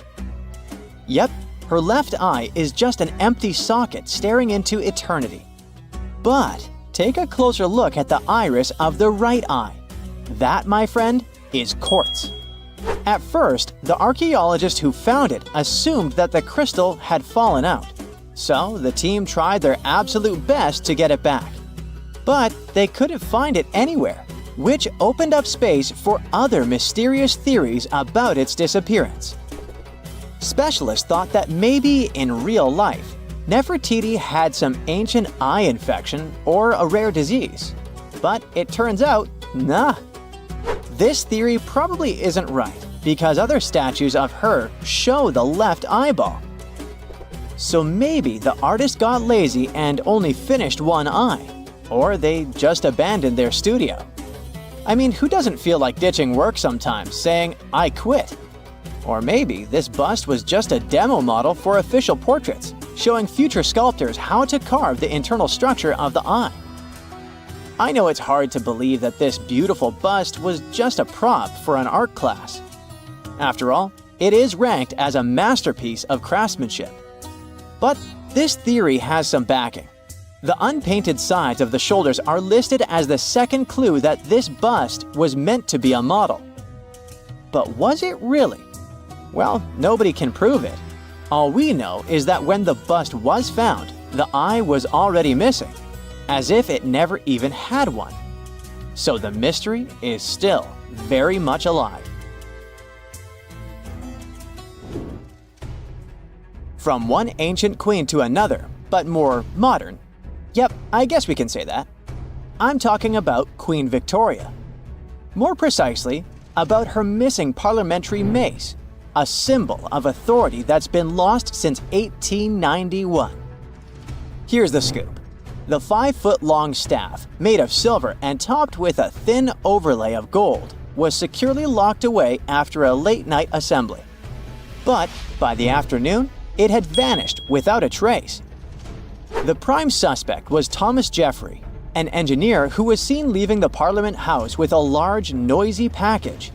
Jeffrey claimed it was just scrap metal for his workshop. Then there's a theory about a builder using an open window to sneak in and open the case, though the fingerprints on the windowsill led nowhere. And let's not forget the prankster rumor. Apparently, someone might have borrowed the mace for a joke and forgotten where they had left it. Finally, there's this wild tale of a group of Melbourne ladies supposedly taking it and tossing it into the Maribyrnong River. Despite all the wild theories, the mace is still missing. We still don't know who took it or if any of those suspects were actually involved. But whoever grabbed it probably thought it was some kind of valuable treasure. In reality, it was almost worthless, costing Parliament less than £300. Sure, that's about $50,000 today, which is not bad at all. But what I'm saying is, if the suspect was trying to get rich, it would have been a lot easier and more profitable to take any silverware or plates from the speaker's room. In 2020, a shiny metal monolith suddenly appeared in the Utah desert, like a sci-fi prop that got lost. Standing about 9.8 feet tall, it looked like it was waiting for cosmic entities or a film crew to show up. But instead of that, the monolith took center stage in a real-life mystery. The monolith was found by a helicopter pilot doing an annual bighorn sheep count above a rugged area in the desert. Soon after, the monolith's eerie appearance grabbed the media's attention, sparking all sorts of wild theories. Most of them, of course, involved extraterrestrials. But my absolute favorite is that this piece was created by an avant-garde artist who's really into 2001: A Space Odyssey. While everyone was scratching their heads, a photographer reported seeing 4 guys come in, break the monolith apart, and make off with the pieces in a wheelbarrow. Yep, they literally rolled away with it. One of them even said, "Leave no trace," as if they were auditioning for a secret agent role. That means that while some were dreaming of interstellar visitors, the real action was probably much more down to earth. Still, the Utah monolith mystery remains unsolved. Nobody knows exactly who took it, and no one has seen it since. Yeah, that's right. Although people claim to have seen it being destroyed, one theory suggests that this strange piece might still be intact in the backyard of one of the suspects. The Florentine diamond is a pale yellow gem, weighing a whopping 137 carats. That's about the size of a small walnut, which makes it huge compared to the typical diamonds you find in jewelry stores. Unfortunately, this historical gem is missing, and its story sounds like it was ripped straight from an adventure novel. It all started in the 15th century with Charles the Bold, Duke of Burgundy. I mean, we think so because its origins are still disputed. Theory number 1 says that when Charles met his unfortunate end, he was wearing the diamond. Then, a peasant or a soldier allegedly saw the yellow rock and thought it was just glass, selling it at a very cheap price. Not a great deal, especially since if this diamond were auctioned today, it could be worth more than $20 million. Some people think that this story is just a tale, because the first historical reference to the diamond comes much later, in 1657, when French traveler Jean-Baptiste Tavernier described a large gem owned by Ferdinand II de' Medici, the Grand Duke of Tuscany. So, that takes us to theory number 2. When the last Medici passed away, the Habsburg family put their hands on the gem, making it part of the Austrian crown jewels. When the empire collapsed, Emperor Charles I of Austria allegedly took the diamond with him into exile. In 1918, someone close to the imperial family decided to borrow the diamond, if you know what I mean, and took it to South America, along with other crown jewels. So, the Florentine diamond could have been part of a royal gem heist, but as a victim, I guess. Rumor has it that in the 20s, the diamond somehow made its way to the United States, received a bit of a makeover by being recut, and was sold off. But was it really? Well, no one knows. From priceless diamonds to cold Coke. Honestly, on a scorching summer day, a refreshing drink feels just as valuable. Next on our list is a mystery soda machine. This vintage gem popped up in Capitol Hill, Seattle, sometime in the late 90s. And let me tell you, it was like no other. People used to say that it had a bunch of mystery buttons that, instead of your usual Coke or Sprite, dispensed some pretty strange and elusive flavors.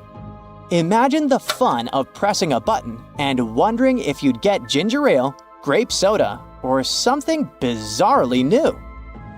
No one knew exactly who stocked the machine. Over time, locals spun legends that it was haunted or had a mind of its own. This mysterious Coke machine became so famous in Seattle that it had its own Facebook page with over 24,000 followers. Then, in June 2018, it vanished with a note saying, "Went for a walk." Theories flew about where the soda machine went, from the Space Needle to a secret life somewhere else. Unfortunately, despite a few faux sightings, the machine remains lost. If that's not the coolest, most enigmatic vending machine ever, I don't know what is. Let's suppose you're strolling along the beach in Hamamatsu City, Japan, soaking up the sun and listening to the waves, when, out of nowhere, you spot a 5-foot-wide metal sphere. Most people would probably freak out, thinking it's a spy balloon, a mysterious aircraft, or, I don't know, a Dragon Ball. This exact scenario happened to one guy last year. He probably thought it was just a weird beach ball, so he tried to push it. Naturally, it didn't move one bit. A month later, this giant metal ball was making headlines worldwide because no one had any clue where it came from. The local police, suspecting it might be dangerous, closed off the beach and got busy with x-rays. Eventually, once they realized it wasn't dangerous, the officials just decided to move the mysterious ball out of there. They said it would be stored for a certain period of time and then disposed of. But people are still scratching their heads about where it ended up. I mean, those words were pretty vague, and the authorities never exactly said what they did with it. I know we've been chatting about single items up to this point, but things are about to escalate. Over a dozen sculptures, murals, and installations have vanished in Baltimore, and nobody seems to have a clue why. Take The Guide, for example. a 15-foot tall sculpture that stood proudly outside Baltimore City College for more than 30 years. One day in 2014, the city's art conservator shows up and, surprise, surprise, the sculpture is gone. But wait, how does a massive steel sculpture just disappear like that? Did no one see this happen? Well, apparently not. And this wasn't a one-off. Since 1992, 14 artworks have disappeared or been found in a sad state. Although some people have been investigating the case, so far, nobody has any idea what happened or where the works are. Maybe they were taken by some high-stakes art collectors, or perhaps someone thought they could use them as fancy garden gnomes. It's hard to think of anything more mysterious than an airplane disappearing without a trace. You have probably heard of Amelia Earhart, the groundbreaking American aviator who became a true legend. In 1932, she became the first woman to fly solo non-stop across the Atlantic Ocean, making a daring trip from Canada to Northern Ireland. Then, in 1935, she was the first person to fly solo from Hawaii to the US mainland, completing a dangerous 2,408-mile flight that had already claimed several lives. She also became the first female vice president of the National Aeronautic Association. Her list of records goes on. So let's just say she's got a bit obsessed with pushing boundaries. But her ultimate goal was to be the first woman to fly all the way around the world. So in 1937, she took off on this epic journey in a Lockheed Electra 10E. But things went horribly wrong. During a flight from Leh to Honolulu, communication problems and faulty tracking led to her disappearing over the Pacific Ocean. Despite tons of sea and air searches, neither she nor her plane was ever found, making it one of aviation's biggest mysteries. Malaysia Airlines Flight 370 is kind of like today's version of Amelia Earhart's missing plane. On March 2014, a Boeing 777 took off from Kuala Lumpur, heading for Beijing, but it never made it. It vanished from air traffic control screens, but military radar briefly picked it up when it strayed off course before disappearing completely. Picture a massive, high-tech search operation stretching from the South China Sea all the way to the Indian Ocean. What's really weird about this whole thing is that even with a huge search effort, both in the air and at sea, we still don't know exactly what happened.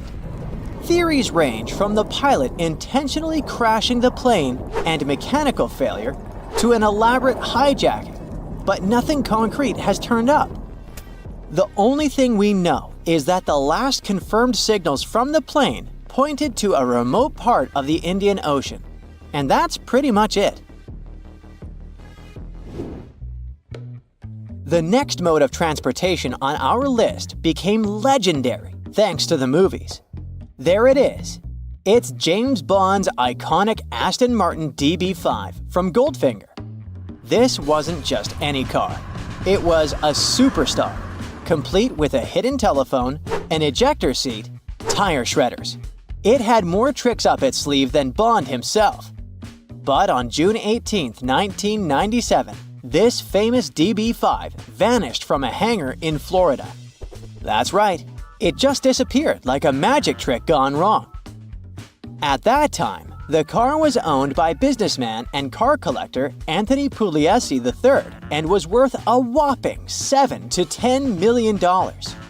It wasn't the best disappearing act, though. Tire drag marks on the floor leading out of the hangar made investigators think the car was probably hauled out by its axles and loaded onto a flatbed truck. If that was the case, the thieves likely waited until after dark to make their move. Now, on to the theories. Some folks think it was shipped off to a secret lair, maybe a swanky palace in the Middle East. Others believe it might have been sunk into the ocean, Bond style. There's even a rumor that Pugliese himself hid the DB5 in a warehouse in New Jersey. Despite a six-figure reward and a detective hot on the case, the legendary car's whereabouts are still a mystery. The list of missing Hollywood props doesn't stop there, and Tony Stark might need to file a police report. In 2018, the original Iron Man suit worn by Robert Downey Jr.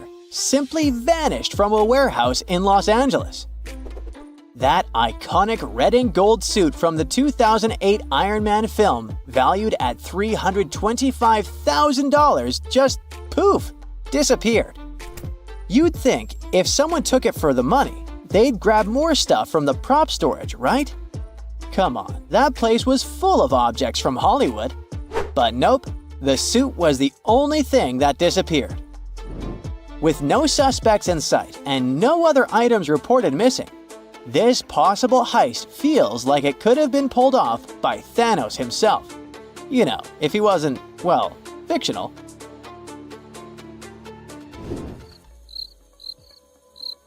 The last item on our list is out of this world. And I mean quite literally.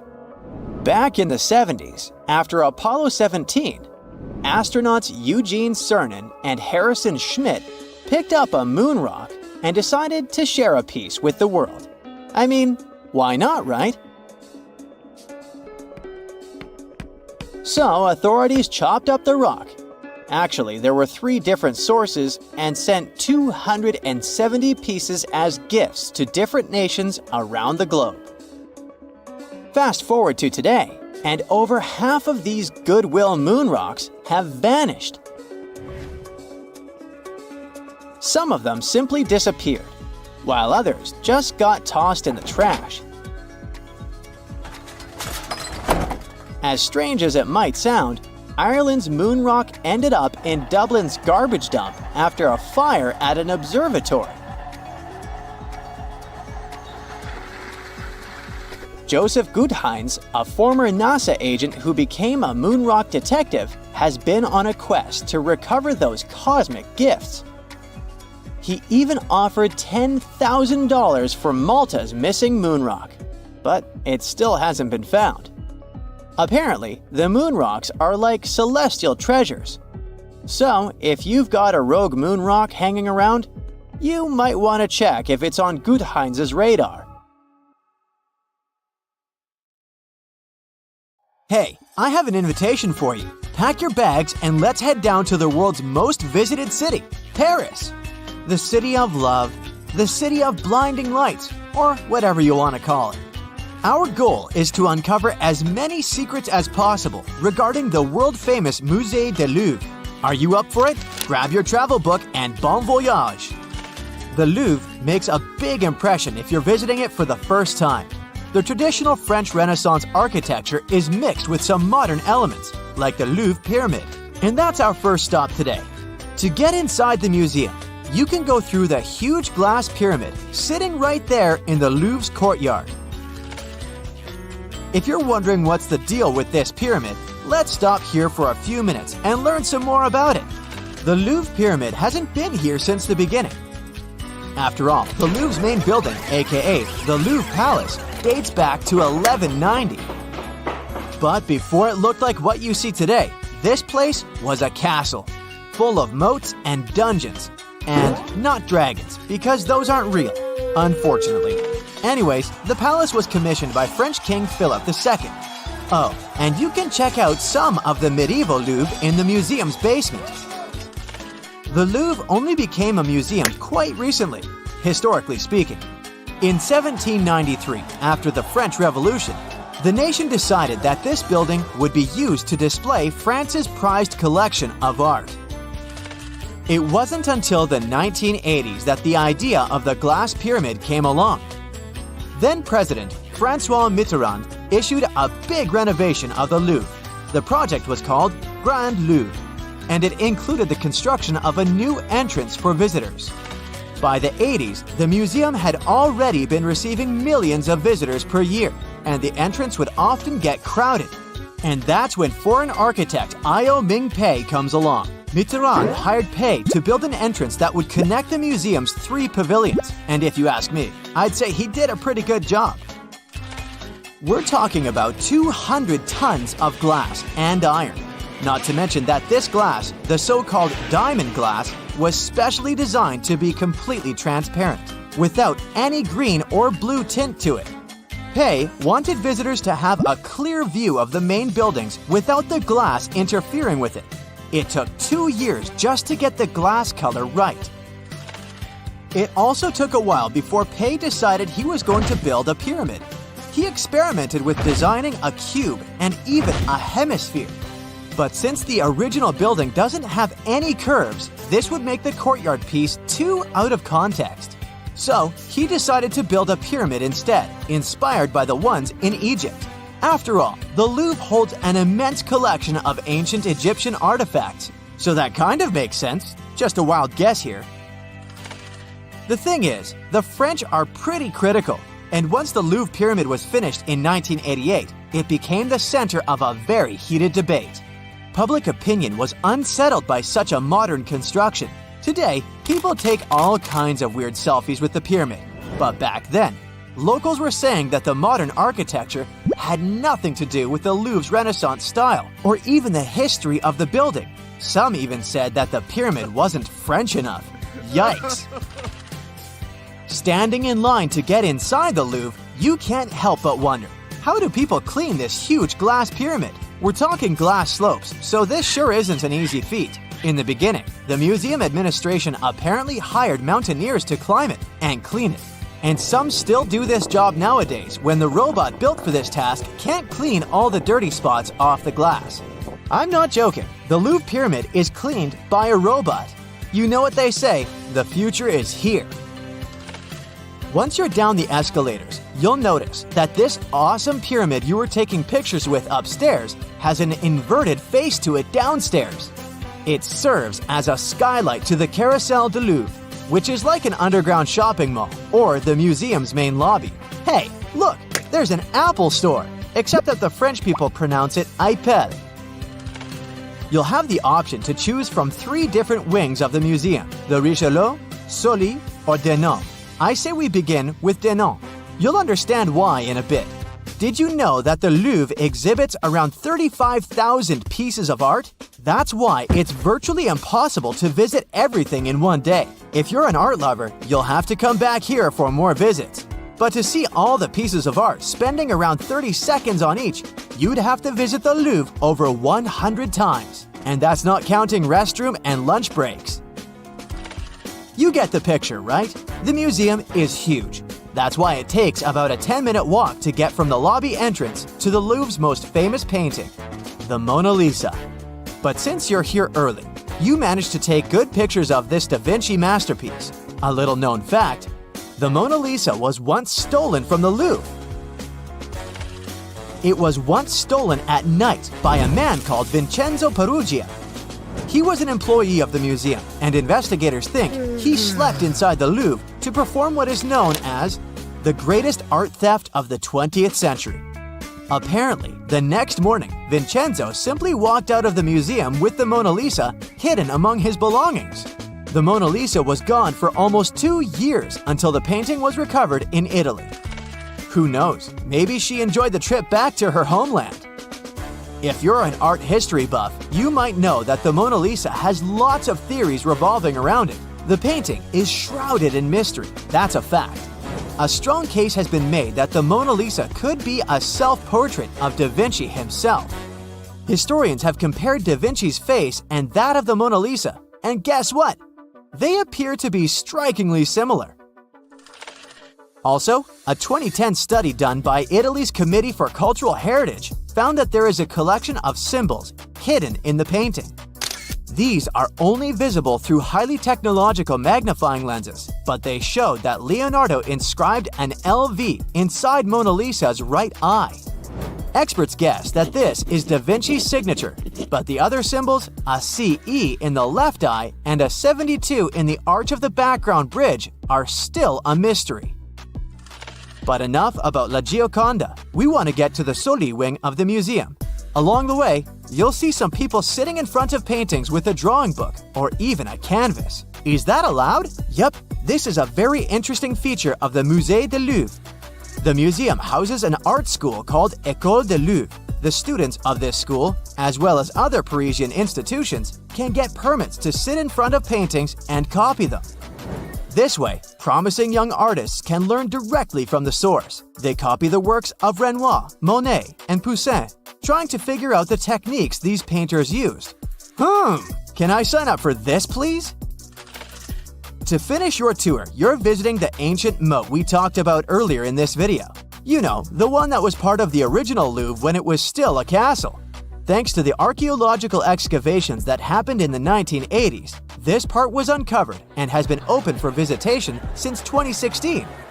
You can even see a miniature model of what the original castle looked like. And if you visited other landmarks in Paris, you'll notice that it's pretty similar to the Conciergerie. I wonder if they've ever thought about producing cheese down here.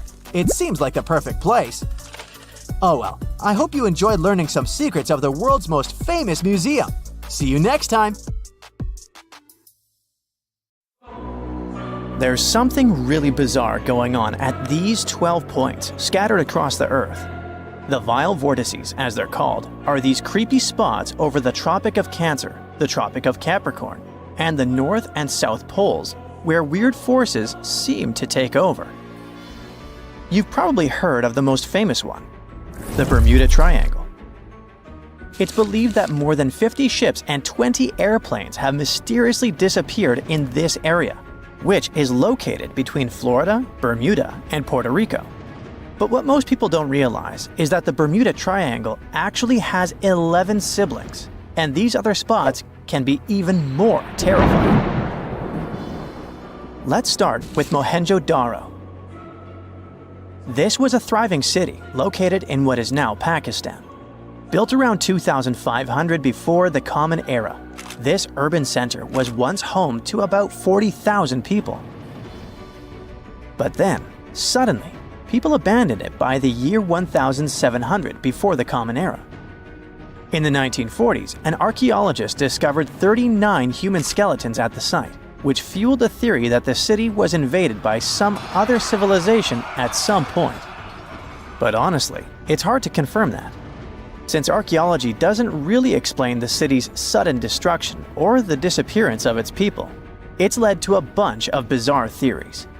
One of them talks about an ancient extraterrestrial race that might have lived there, and a malevolent wind that swept through the city. Another ancient city with a similar mystery is the Great Zimbabwe. Its construction began in the 11th century, and at its peak it housed up to 18,000 people. But for reasons we'll probably never fully understand, it was abandoned in the 15th century. Archaeologists were really interested in this place, and that's when things got even weirder. They found 8 of these birds, now called the Zimbabwe birds. These soapstone sculptures were found sitting on stone columns that were over 90 centimeters tall. Nothing like them has ever been found anywhere else, and their meaning is still a total mystery. Some think each bird represents a new king, but other theories suggest they were ancient animals very dear to the people who lived there. Adding to the mystery, local legends talk about a strange, short man who's sometimes seen wandering around, but he always disappears before anyone can get close.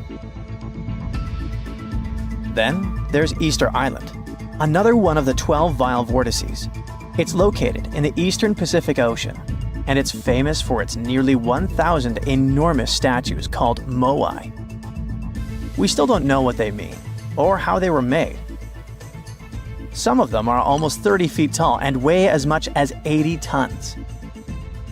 Today, it wouldn't be that tough to move and carve these statues, but we're talking about a period between the years 1100 and 1680.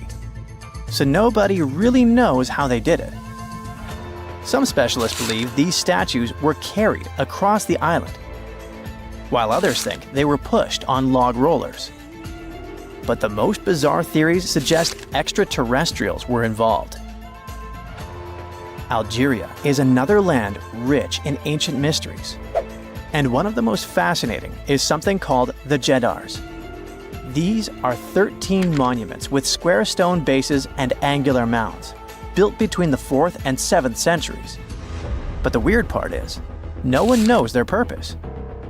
One of them had an inscription in Latin, but it was so worn down that the message was nearly impossible to read. The best guess so far is that these monuments were probably tombs for royalty, although no one knows exactly who was supposed to be buried there. What we do know is that there are many myths related to strange disappearances in the region. The next mysterious spot is located south of Tokyo in the Pacific Ocean, and it's called the Dragon's Triangle. Does that name ring a bell? Yep. Just like the Bermuda Triangle, this area is known for strange disappearances of airplanes and ships. One of the most chilling stories dates back to 1945, when a plane allegedly vanished.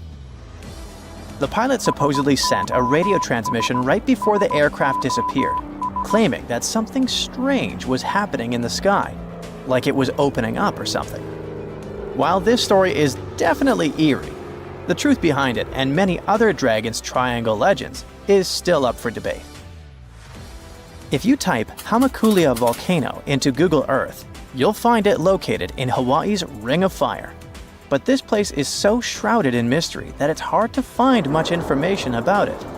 Some legends speak of unusual electrical energy being detected in the area, and there's even a story about an eyewitness who claimed to see a plane flying over it totally disappear from the radar. Another eerie spot is the South Atlantic Anomaly, which is an area on Earth where natural radiation flows out of control. While this doesn't affect our daily lives on the surface, it has a pretty big impact on Earth's atmosphere. The radiation there is so intense that it can knock out the onboard computers of spacecraft and interfere with the data collected by satellites passing through the area. To deal with this, specialists had to add an additional shield to the International Space Station. The South Atlantic Anomaly is also linked to a weird event that astronauts experience called cosmic ray visual phenomena. They've reported seeing random flashes of light, or shooting stars out there in space, but it's all just some kind of illusion. From wild radiation to strange seismic activity. The Wharton Basin in the Indian Ocean is a place known for unusual tectonic events. In April of 2012, a massive earthquake measuring magnitude 8.6 hit the region. This was considered the largest intraplate earthquake ever recorded, meaning it happened within a tectonic plate rather than at its boundary. This caught the attention of scientists, who now speculate that the region might be forming a new boundary between the Australian and Indian plates. But for now, this is all still one big mystery. Now let's head to the Pacific Ocean. More specifically, to the New Hebrides Trench. This submarine trench is about 750 miles long and 45 miles wide. It formed when the Australian plate slid under the New Hebrides plate. There's no doubt that this is one of the creepiest and deepest spots in the ocean. The danger isn't just down in the deep sea either, as this trench has been connected to several earthquakes that affected New Caledonia and Vanuatu. This area also has some strange features. For example, when scientists explored it, they didn't find a single grenadier fish down there. This type of fish is one of the most common deep-sea creatures you would expect to see in trenches around the Pacific. So why aren't they around the New Hebrides Trench? Maybe they know something we don't. The two remaining vile vortices are the North and South Poles. These two are on the opposite ends of the planet, but they share one thing in common: strange disappearances. One of the most famous stories from the North Pole happened in 1897. 3 brave explorers set out on a journey to reach the North Pole using a hot air balloon. But they never completed their mission. Their mysterious disappearance remains one of the most intriguing, unsolved mysteries in the history of Arctic exploration. The South Pole is also known for similar mysteries. It's believed that hundreds of people may be buried beneath the snow and ice of the coldest continent on Earth. Even with all the advancements in technology and knowledge, the South Pole can still be extremely dangerous for anyone who ventures there. The temperatures can drop to almost minus 130 degrees Fahrenheit, and the winds can get up to 200 miles per hour. And that's definitely enough reason to stay away. Now that you're familiar with the 12 vile vortices, let me tell you something even stranger. If you look at a map, you'll see that these places are arranged in a way that looks pretty similar across the globe. Here's the weird part. If you connect these spots where unexplained events have occurred, you actually form the geometric shape of an icosahedron. This could be just a huge coincidence, but the fact that these mystery spots align with this shape makes them even more intriguing. When you mention your plans to travel to Tristan da Cunha, the chances are your friends won't even know where this remote island is located. No wonder. Tristan da Cunha is considered the most remote inhabited archipelago in the world, with the nearest populated land, St. Helena, around 1,500 miles away. There are only 229 people living on Tristan da Cunha now. In such a close-knit community, everyone is someone's cousin, uncle, or maybe just a friend, but everyone knows each other for sure. There are as few as 10 last names on the island, representing just 10 families. Getting there is quite an adventure. There are no airports on the island, which means your journey will be primarily by sea. Typically, it requires a days-long voyage from South Africa. Only 3 ships regularly service the island, with fewer than a dozen trips each year. Some cruise lines may include it in their itineraries, but travel arrangements must be made well in advance, due to limited berths available on the ship from Cape Town. And you'll also need landing permission. While Tristan doesn't have traditional hotels, there are several guest houses, and you might also have the chance to stay with a local family. They will provide you with a place to sleep, 3 meals a day, and laundry services. 88% of what you pay goes directly to the island family, and only 12% is tax. By the way, the accommodation is surprisingly affordable. It was around £65 for a full board in 2024. Yep, they do use sterling, being a part of overseas British territory. But there's also this local currency called St. Helena Pound, used at parity with sterlings. By the way, it's only been around 80 years since the island started using actual money. In 1942, the naval station began paying cash wages, and it helped Tristan Islanders to move from a barter economy to a cash-based system, and allowed them the novelty of making their first cash purchases. Just a heads up, pack everything you might need before you go, as you definitely won't come across Walmart there. I mean, don't get me wrong, there's a supermarket and all, but it's just not the way you're used to, with endless shelves displaying endless oversized mayo jars. Tristan's Island Store, often referred to as the supermarket, lacks plate glass windows and flashy advertisements, and let's be honest, it looks like an abandoned barn from the outside. Still, it plays a crucial role in providing essential goods to complement locally produced foods and woolens. If a resident wants to buy something, they must place orders months in advance for items that arrive with incoming ships. The store operates Monday through Friday. Today, the islanders continue to cultivate their own crops and raise livestock. The supermarket has become a vital source for other essentials like flour, sugar, and a variety of groceries including frozen bread and products typical of the UK or South African supermarkets. And even though the island's economy relies heavily on fishing, especially rock lobsters, islanders are largely self-sufficient.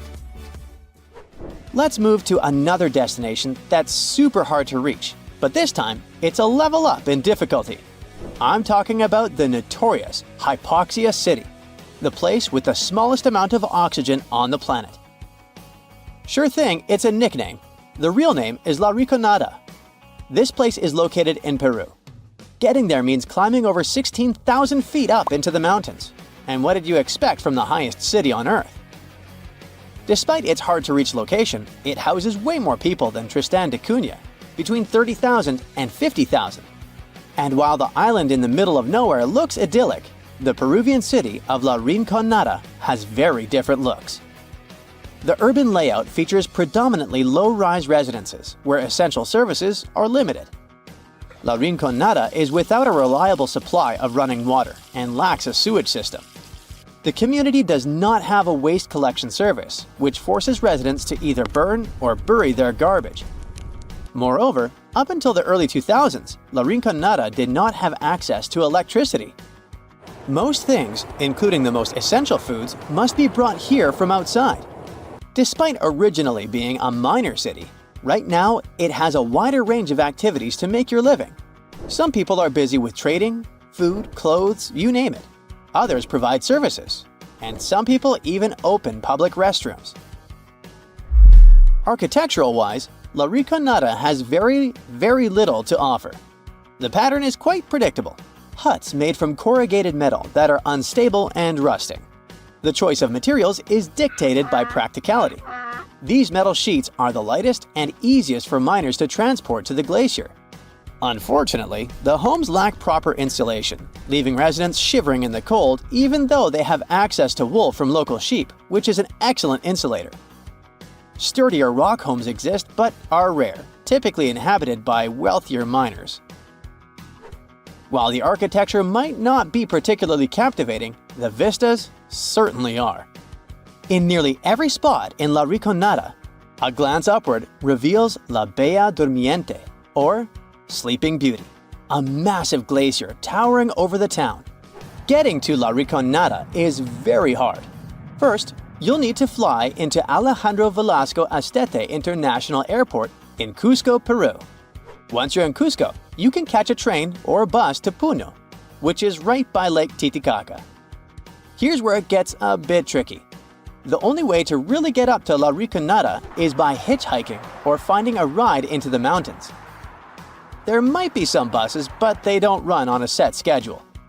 If you're up for it, you can rent a car, but be warned, the roads can be pretty rough and tricky to navigate. So a little extra caution goes a long way on this adventure. Unlike Tristan da Cunha, where they adopted cashback in the 1940s, La Rinconada doesn't rely much on it. The economy of this place is based mainly on gold mines. The mines are unguarded, unregulated, and often dangerous. Miners work for 30 days under a cachorreo system, where on the 31st day, they're allowed to take as much ore from the mine as they can carry as a form of payment. La Rinconada has no bank, but it has many storefront fund transfer agencies, which miners use to wire money to their families. Still, they never know how much they're gonna send. Our next destination is Svalbard, a place that might seem unwelcoming due to its climate. But locals embrace everyone with open arms. No visa is required if you want to visit or even work there. Located near the top of the world, Svalbard offers a unique and remote charm. The capital, Longyearbyen, is home to a fascinatingly diverse community, with over 50 nationalities represented among its 2,400 residents. You might even spot a polar bear wandering into town on occasion. The living space is compact. There's just one grocery store, and the streets are numbered instead of named, adding to the town's distinctive feel. Longyearbyen also boasts a university center with around 300 students. Interestingly, every student must learn to use firearms for safety in the surrounding wilderness. Originally, it was founded as a mining town, just like La Rinconada, but the focus has shifted mainly to tourism. However, a quirky tradition remains from its mining days. Visitors and residents alike take off their shoes when entering hotels and restaurants, a practice born out of the need to keep coal dust at bay. The last destination for today is Palmerston Island, a remote coral atoll in the Cook Islands, located about 290 miles northwest of Rarotonga. Famous traveler James Cook visited it on June 16, 1774, and the place was uninhabited at the time, despite ancient graves found there. Today, the island supports a small population of just 25 residents, primarily descendants of 19th century English sailor William Marsters. Marsters arrived in 1863 with 2 Polynesian wives and later added a third. He fathered 23 children. Fishing is the mainstay of the local economy, resembling subsistence living due to the island's isolation. Modern amenities and communication services are available, Although there's no airport, cargo ships visit periodically. There's a place on Earth so dangerous that even the most fearsome creatures of today wouldn't last a moment there. It used to exist in what we now call southeastern Morocco, the land called the Kemkem Beds. The story of this place stretches back to the Cretaceous period, about 100 million years ago. It might have looked like a beautiful place at first sight, a lush green forest, rivers glittering in the sun, until you meet some terrifying dinosaur.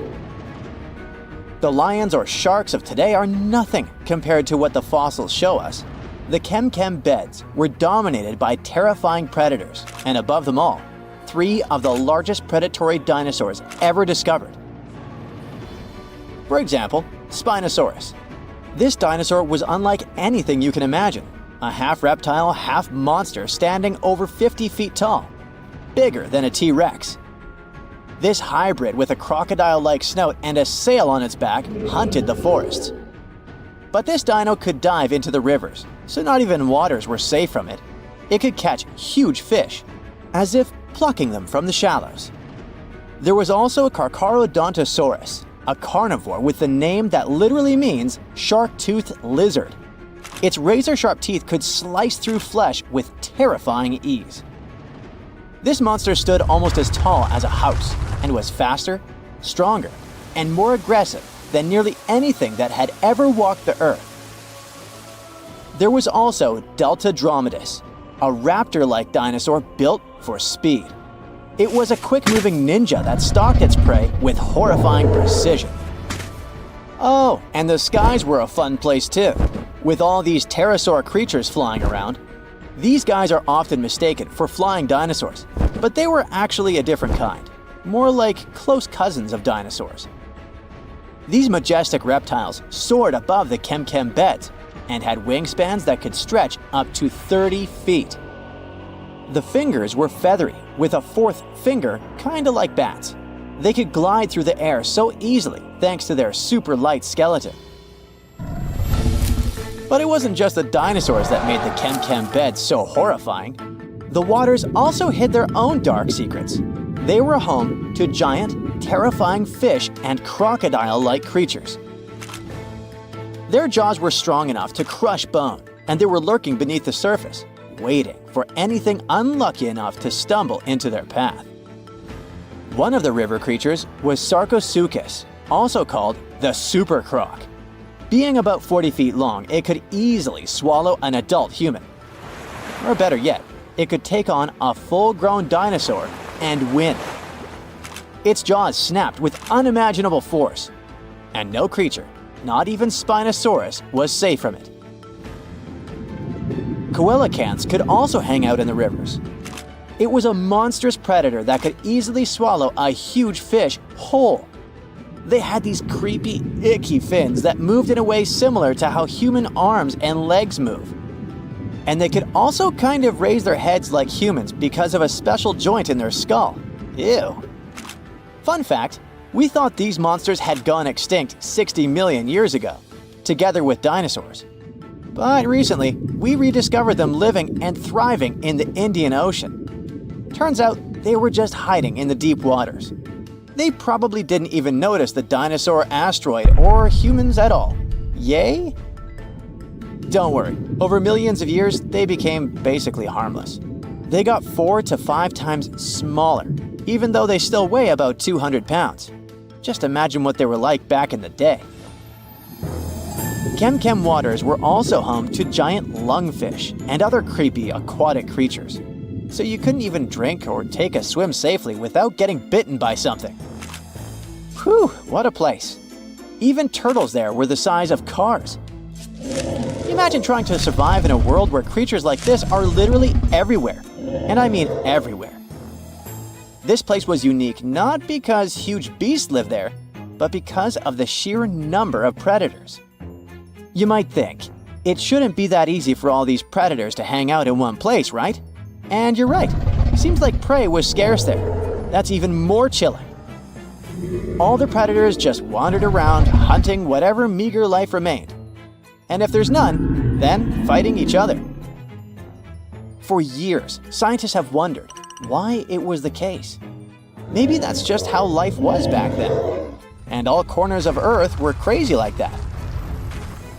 Or is there something special about this place? Some even say that maybe it's just because we only found predators' fossils. Well, normal, friendly animals have disappeared, and that the fossil record might be skewed. But who knows? And the environment itself was just as fascinating as the beasts who lived there, just a bit more friendly. It's hard to imagine, but back in the day, this desert was a green paradise, humid and full of rivers. The heat of the sun scorched the land. The climate was hot, so hot that even the poles were warm. The weather there was extreme. Dry seasons followed by intense storms, which shaped the land and life. The giant rivers carved their way through this landscape. They stretched from the Sahara, emptying into the ancient Tethys Ocean to the north. If you were there, you'd see vast, interconnected basins, and beyond them, the central Atlantic Ocean. The floodplain stretched out beneath a sweltering sky. The rivers were just as wild as local animals, flowing lazily one day, but raging like furious beasts the next. At first, these rivers were powerful, carving deep channels through the land and creating wide sandbanks. But over time, they slowed down, and the landscape changed into shallow ponds and salt-covered flats. As water gradually faded away, it left behind a patchwork of wetlands and slow-moving waters. Right now, the Kem Beds is a vast, rugged desert where time has stood still for millions of years. If you visited it, you'd see a giant escarpment, its rocky face winding along the border of Morocco and Algeria, bathed in the sun's harsh light. Beneath your feet would lie layers of fossilized history. That's one of the reasons why scientists were long fascinated with this place. It must be one of the most comprehensive collections of fossils ever discovered in northern Africa.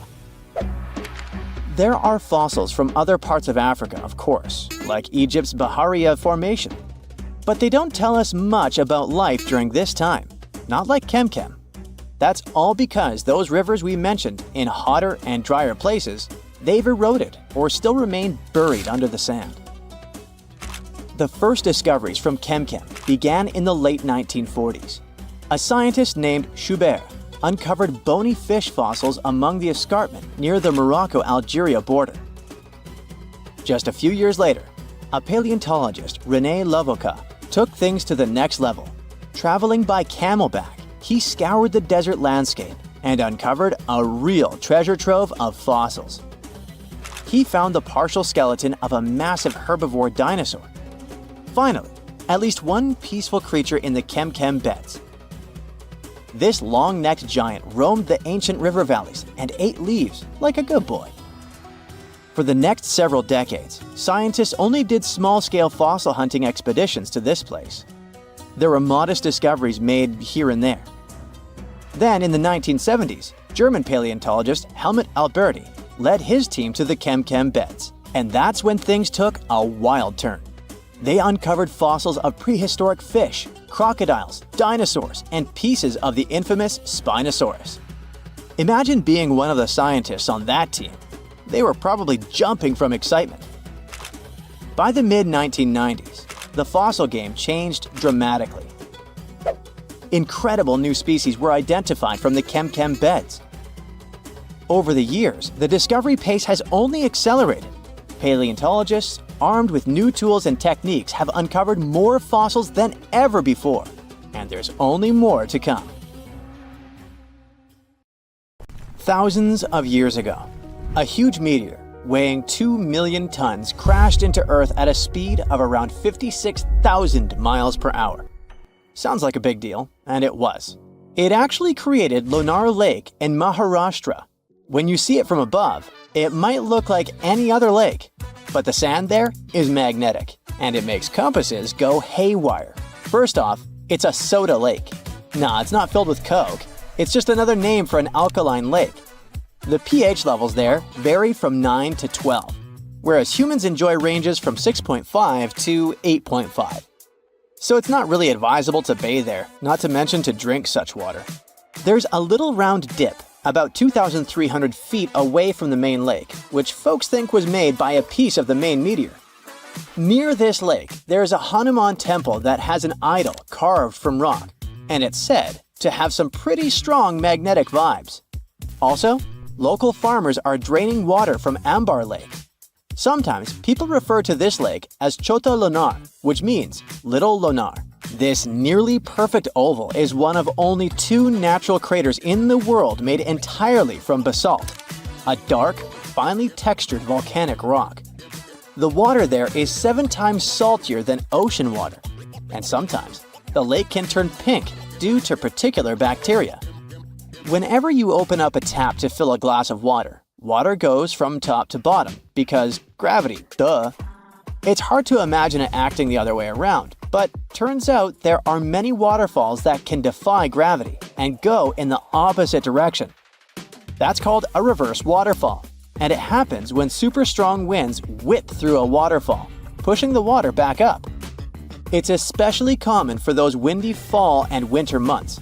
You usually need winds of at least 46 miles per hour to see this cool trick in action.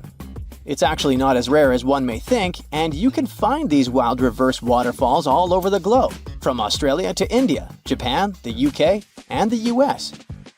In Australia, in areas like Sydney, the Central Coast, and Royal National Park, winds around 43 miles per hour have been known to turn waterfalls upside down. Yep, it's all about the wind going this fast. Please put aside all those weird myths about Australia being in the southern hemisphere, like the one about the water in the toilet flushing in the opposite direction. This is nothing but an urban myth. In India, near Mumbai, and in places like Sandan Valley and Amboli Hills, waterfalls get blown upward during the monsoon. And if you're ever in the Faroe Islands, you can witness this unique phenomenon happen regularly due to the region's geography and fierce winds from the North Atlantic. Magnetic Hill in Ladakh, India, is a fascinating spot, sitting at about 14,000 feet high, right along the Srinagar-Leh Highway, just 16 miles from Leh City. It's known for a quirky gravitational trick where parked cars mysteriously roll uphill when left in neutral, defying logic and catching the attention of visitors from all over. Locals have their own myths, viewing it as a path between heaven and earth. You'll want to stop by between June and September when the weather is just right and the optical illusion effect is at its peak, typically from 8 a.m. to 5 p.m. In Brazil, there's this street called Rua do Amendoim that seems to defy the laws of physics, leaving many puzzled as they walk or drive down it. Locals affectionately call it Peanut Street, and there's never a shortage of parking spots. That's mainly because if a car is parked without the emergency brake, it starts to roll uphill all on its own, picking up speed as it goes. People have all sorts of wild theories about why this happens. Some say the hill is haunted, while others think there's a huge iron ore deposit beneath it pulling cars up like a magnet. But believe it or not, the truth is that this strange occurrence is just an optical illusion. The street looks steep, but it actually has a slight dip. So, while it seems like cars are rolling uphill, they're really just going downhill.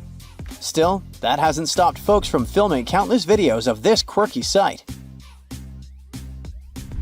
Located on the beautiful Black Sea coast, Ureki is a chill beach resort town known for its unique magnetic sands that are all about health and wellness. These sands have been getting attention for their healing powers since the 1800s, helping people tackle various health issues. Ureki's magnetic sand is packed with minerals like magnetite and quartz. It's got an unusual magnetic content of about 23%, making its magnetic field way stronger than that of regular sand. The Hessdalen Lights are mysterious glowing orbs seen in a 7-mile stretch of the Hessdalen Valley in central Norway. These lights have been popping up since at least the 1930s and can be spotted both day and night. They usually shine in bright white, yellow, or red and can hover, move quickly, or sway gently. Their appearances can last from a few seconds to over an hour. Though there were many sightings, especially between 1981 and 1984, the frequency has gone down to about 10 to 20 a year as of 2010. Various groups, like Project Hastalin, have tried investigating these lights since 1983, using methods ranging from field studies to scientific research. As for what these lights actually are, no one really knows for sure. Some sightings have been explained away as things like car headlights or astronomical objects. One theory suggests they might come from a chemical reaction involving airborne dust from local mines. Another idea is that they could be clusters of particles interacting in a specific way due to the area's geology. Some researchers have even proposed that the lights might be a result of piezoelectricity due to certain rock types in the valley. Other theories include complex interactions between electromagnetic waves and dust, which could explain the light's unique shapes and colors. Saharan dust, which once even made its way to parts of the UK and left a red layer on cars, is full of naturally magnetic materials. On September 7, 2023, some folks noticed their cars were covered in reddish flecks because of the dust blown from the Sahara. A video making the rounds on Facebook showed someone using a magnet to lift the dust off their car. One commenter even got pretty heated, saying, "If you want to know what fell down last night, just grab a magnet and check this out," insisting it was metal, not sand. Naturally, this sparked chatter about how the dust's magnetic properties could be linked to chemtrails. But guess what? Experts are clear that magnetism is actually normal for Saharan dust. According to Professor Barbara Marr from the Center for Environmental Magnetism and Paleomagnetism at Lancaster University, the dust carries a mix of particles from the African ground and some air pollution as it heads to Europe and the UK. The red color is due to hematite, a weakly magnetic mineral. Sure, the dust can pick up some human-made magnetic particles along the way, but scientists say those are usually way less abundant than the naturally occurring ones. The whole chemtrails idea, which suggests planes are intentionally spraying harmful substances, is based on conspiracy theories that have been thoroughly debunked. In short, the presence of magnetic particles in Saharan dust, like that of hematite giving its reddish tint, doesn't back up the chemtrail theory at all. Not having the internet in 2024 seems sorta abnormal, right? When we talk about internet access, it primarily comes down to wired connections, mobile networks, and satellites. Fiber optic cables connect most of the world, except Antarctica, and many small islands. Mobile networks are also widespread. Even in remote areas like the Sahara, you might find patchy access. For people in rural spots, satellite internet is often the best bet, even if it's slower. Still, there are a few truly isolated spots left. Deep caves like Georgia's Krubera Cave are internet-free due to their depth. And under the ocean, signals struggle to get through, making internet access poor or non-existent. I bet you've heard of the infamous Bermuda Triangle. However, there is a lesser-known sibling that could be even more unsettling than its counterpart. The Bridgewater Triangle, located in Massachusetts, is a small but intense hotspot of paranormal activity. Cryptozoologist Lauren Coleman coined the term back in 1983 to describe this 200-square-mile area that encompasses eerie points in Abington, Rehoboth, and Freetown. Within its borders lie numerous towns, including Bridgewater, from which it draws its name. For those brave enough to explore, there is even a guidebook available detailing the creepiest sites within the region. You can start your trip with King Philip's Cave in Norton. Legend has it that Wampanoag leader Metacomet, aka King Philip, used to hang out there during his epic rebellion against the British in the 1600s. And now, some brave souls swear they've seen ghostly lights and heard phantom drums in the cave. But if ghost hunting isn't your thing, how about checking out the Hockomock Swamp in the Bridgewater Triangle? People claim to have spotted everything from Bigfoot to giant birds and snakes around the lake. And there are also rumors of phantom fires and ghostly lights to keep you on your toes. It's like a paranormal party out there. And if you prefer real-life creepy tales, you've got to swing by the Solitude Stone in Bridgewater. Tucked away by the Nunkatesset River, this stone carries a haunting story dating back to the 1800s. A local minister carved a mysterious poem on it, And over the years, it's become a hotspot for ghost hunters and history buffs alike. Located in Australia, the Monte Cristo homestead may appear as a charming Aussie home from the outside, but looks can be deceiving. Behind its closed doors lies a sinister story that has led to its reputation as the most haunted house in Australia. It was originally owned by Christopher Crawley, who made his fortune with the Railway Hotel in Junee. Dark events occurred within the walls of the Monte Cristo homestead. The Crawley family resided in the late Victorian-style mansion perched atop a hill overlooking the town. Tragedy struck with the demise of Christopher in 1910 and his wife Elizabeth in 1933. Upon the family's departure in 1948, the house fell into disrepair and was left abandoned. The Ryan family later purchased the homestead and worked to restore it, only to discover they were not alone. Strange occurrences such as unusual animal behavior and encounters with mysterious lights and ghostly figures prompted the Ryans to believe the house was haunted. Legend has it that at least 10 spirits roam the halls of Monte Cristo homestead. You can choose from a variety of ghosts at the haunted house: a young kid who was dropped by a nurse down the stairs, a maid who plummeted from a balcony, or a stable boy who tragically passed away in a fire. The most active spirit is the caretaker's son, who was discovered chained next to his deceased mother and remained chained for 4 decades. As of now, the house functions as a bed and breakfast, providing dinner and a ghost tour detailing its dark history. Braver guests have the option to stay overnight in the eerie residence. Located in the quaint town of St. Francisville near New Orleans, Myrtle's Plantation is a historic mansion with a 125-foot veranda and a grand foyer adorned with a magnificent French crystal chandelier. The mansion has a dark past, with 10 people having lost their lives within its walls. As a result, there have been numerous reports of ghost sightings, including the infamous Chloe, a spectral figure wearing a distinctive green turban that haunts visitors in their rooms. Other reported ghosts include a young girl peering through a window, a kid bouncing on beds, a soldier, a voodoo priestess, and the ghost of a previous owner. Despite its reputation as the most haunted house in America, Myrtle's Plantation, just like Monte Cristo Homestead, now operates as a charming bed and breakfast with 21 accommodations. Visitors can take ghost tours during the day or opt for more popular and spine-chilling evening tours. In addition, a restaurant on the property offers fresh, locally sourced cuisine to guests. Originally built in 1824, the Italian-style horseshoe-shaped opera house in San Juan, Puerto Rico has been a prominent fixture in the city's cultural landscape for over a century.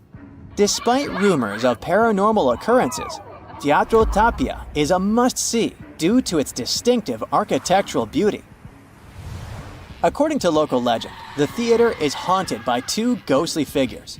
One is a woman in a red dress who appears in box 105 before disappearing, while the other is an actress who tragically fell on stage in the 1800s and is said to perform for invisible audiences before vanishing. They say her ghost wanders through the theater, occasionally singing on stage and causing doors to slam shut backstage. Although these ghostly tales cannot be confirmed, the theater's 200-year history leaves room for speculation. The Castle of Good Hope is the oldest building in South Africa, built between 1666 and 1679 by soldiers, sailors, and whatnot. The main purpose was to protect people living there. But apparently, it turns out to be a place that scares each and every person who visits it. You may say it's all just vivid imagination and there's nothing paranormal about this place, but here's the deal. Many people claim they heard voices and steps in the dungeon.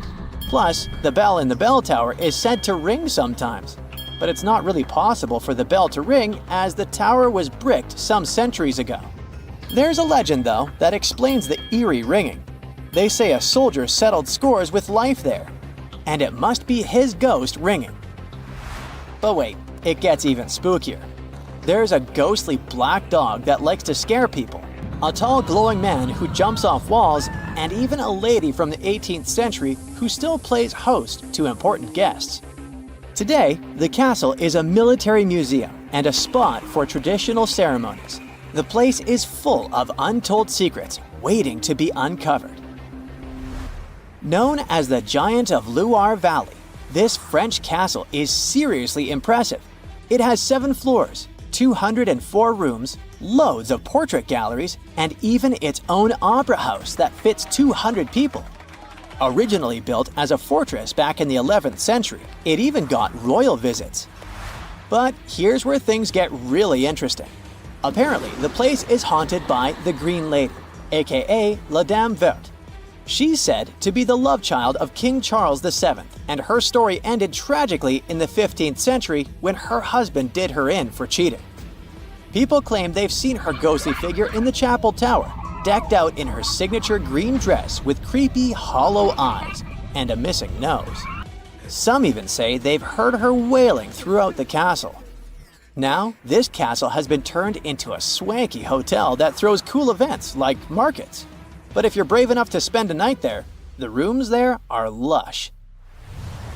Step inside the ancient Ram Inn, a place where darkness lurks around every corner, and the spirits of the past never truly rest. Whispers echo through the halls, accompanied by the sound of distant footsteps and the unexplained feeling of icy fingers brushing against your skin. Shadows dance in the flickering candlelight, casting eerie shapes on the ancient walls, adorned with sinister symbols of a forgotten time. As you venture deeper into the inn, the temperature drops dramatically, sending a chill down your spine that no amount of layers can warm. The ghostly apparitions that roam the corridors are said to be lost souls seeking revenge, or simply unable to move on to the next realm. In the bishop's room, the most haunted of them all, the oppressive energy is suffocating, as if the very walls are closing in on you. But despite the overwhelming sense of fear and dread that permeates the inn, there are those who are drawn to its darkness like moths to a flame. They seek out the thrill of encountering the unknown and the rush of feeling the presence of the supernatural up close and personal. That's it for today. So hey, if you pacified your curiosity, then give the video a like and share it with your friends. Or if you want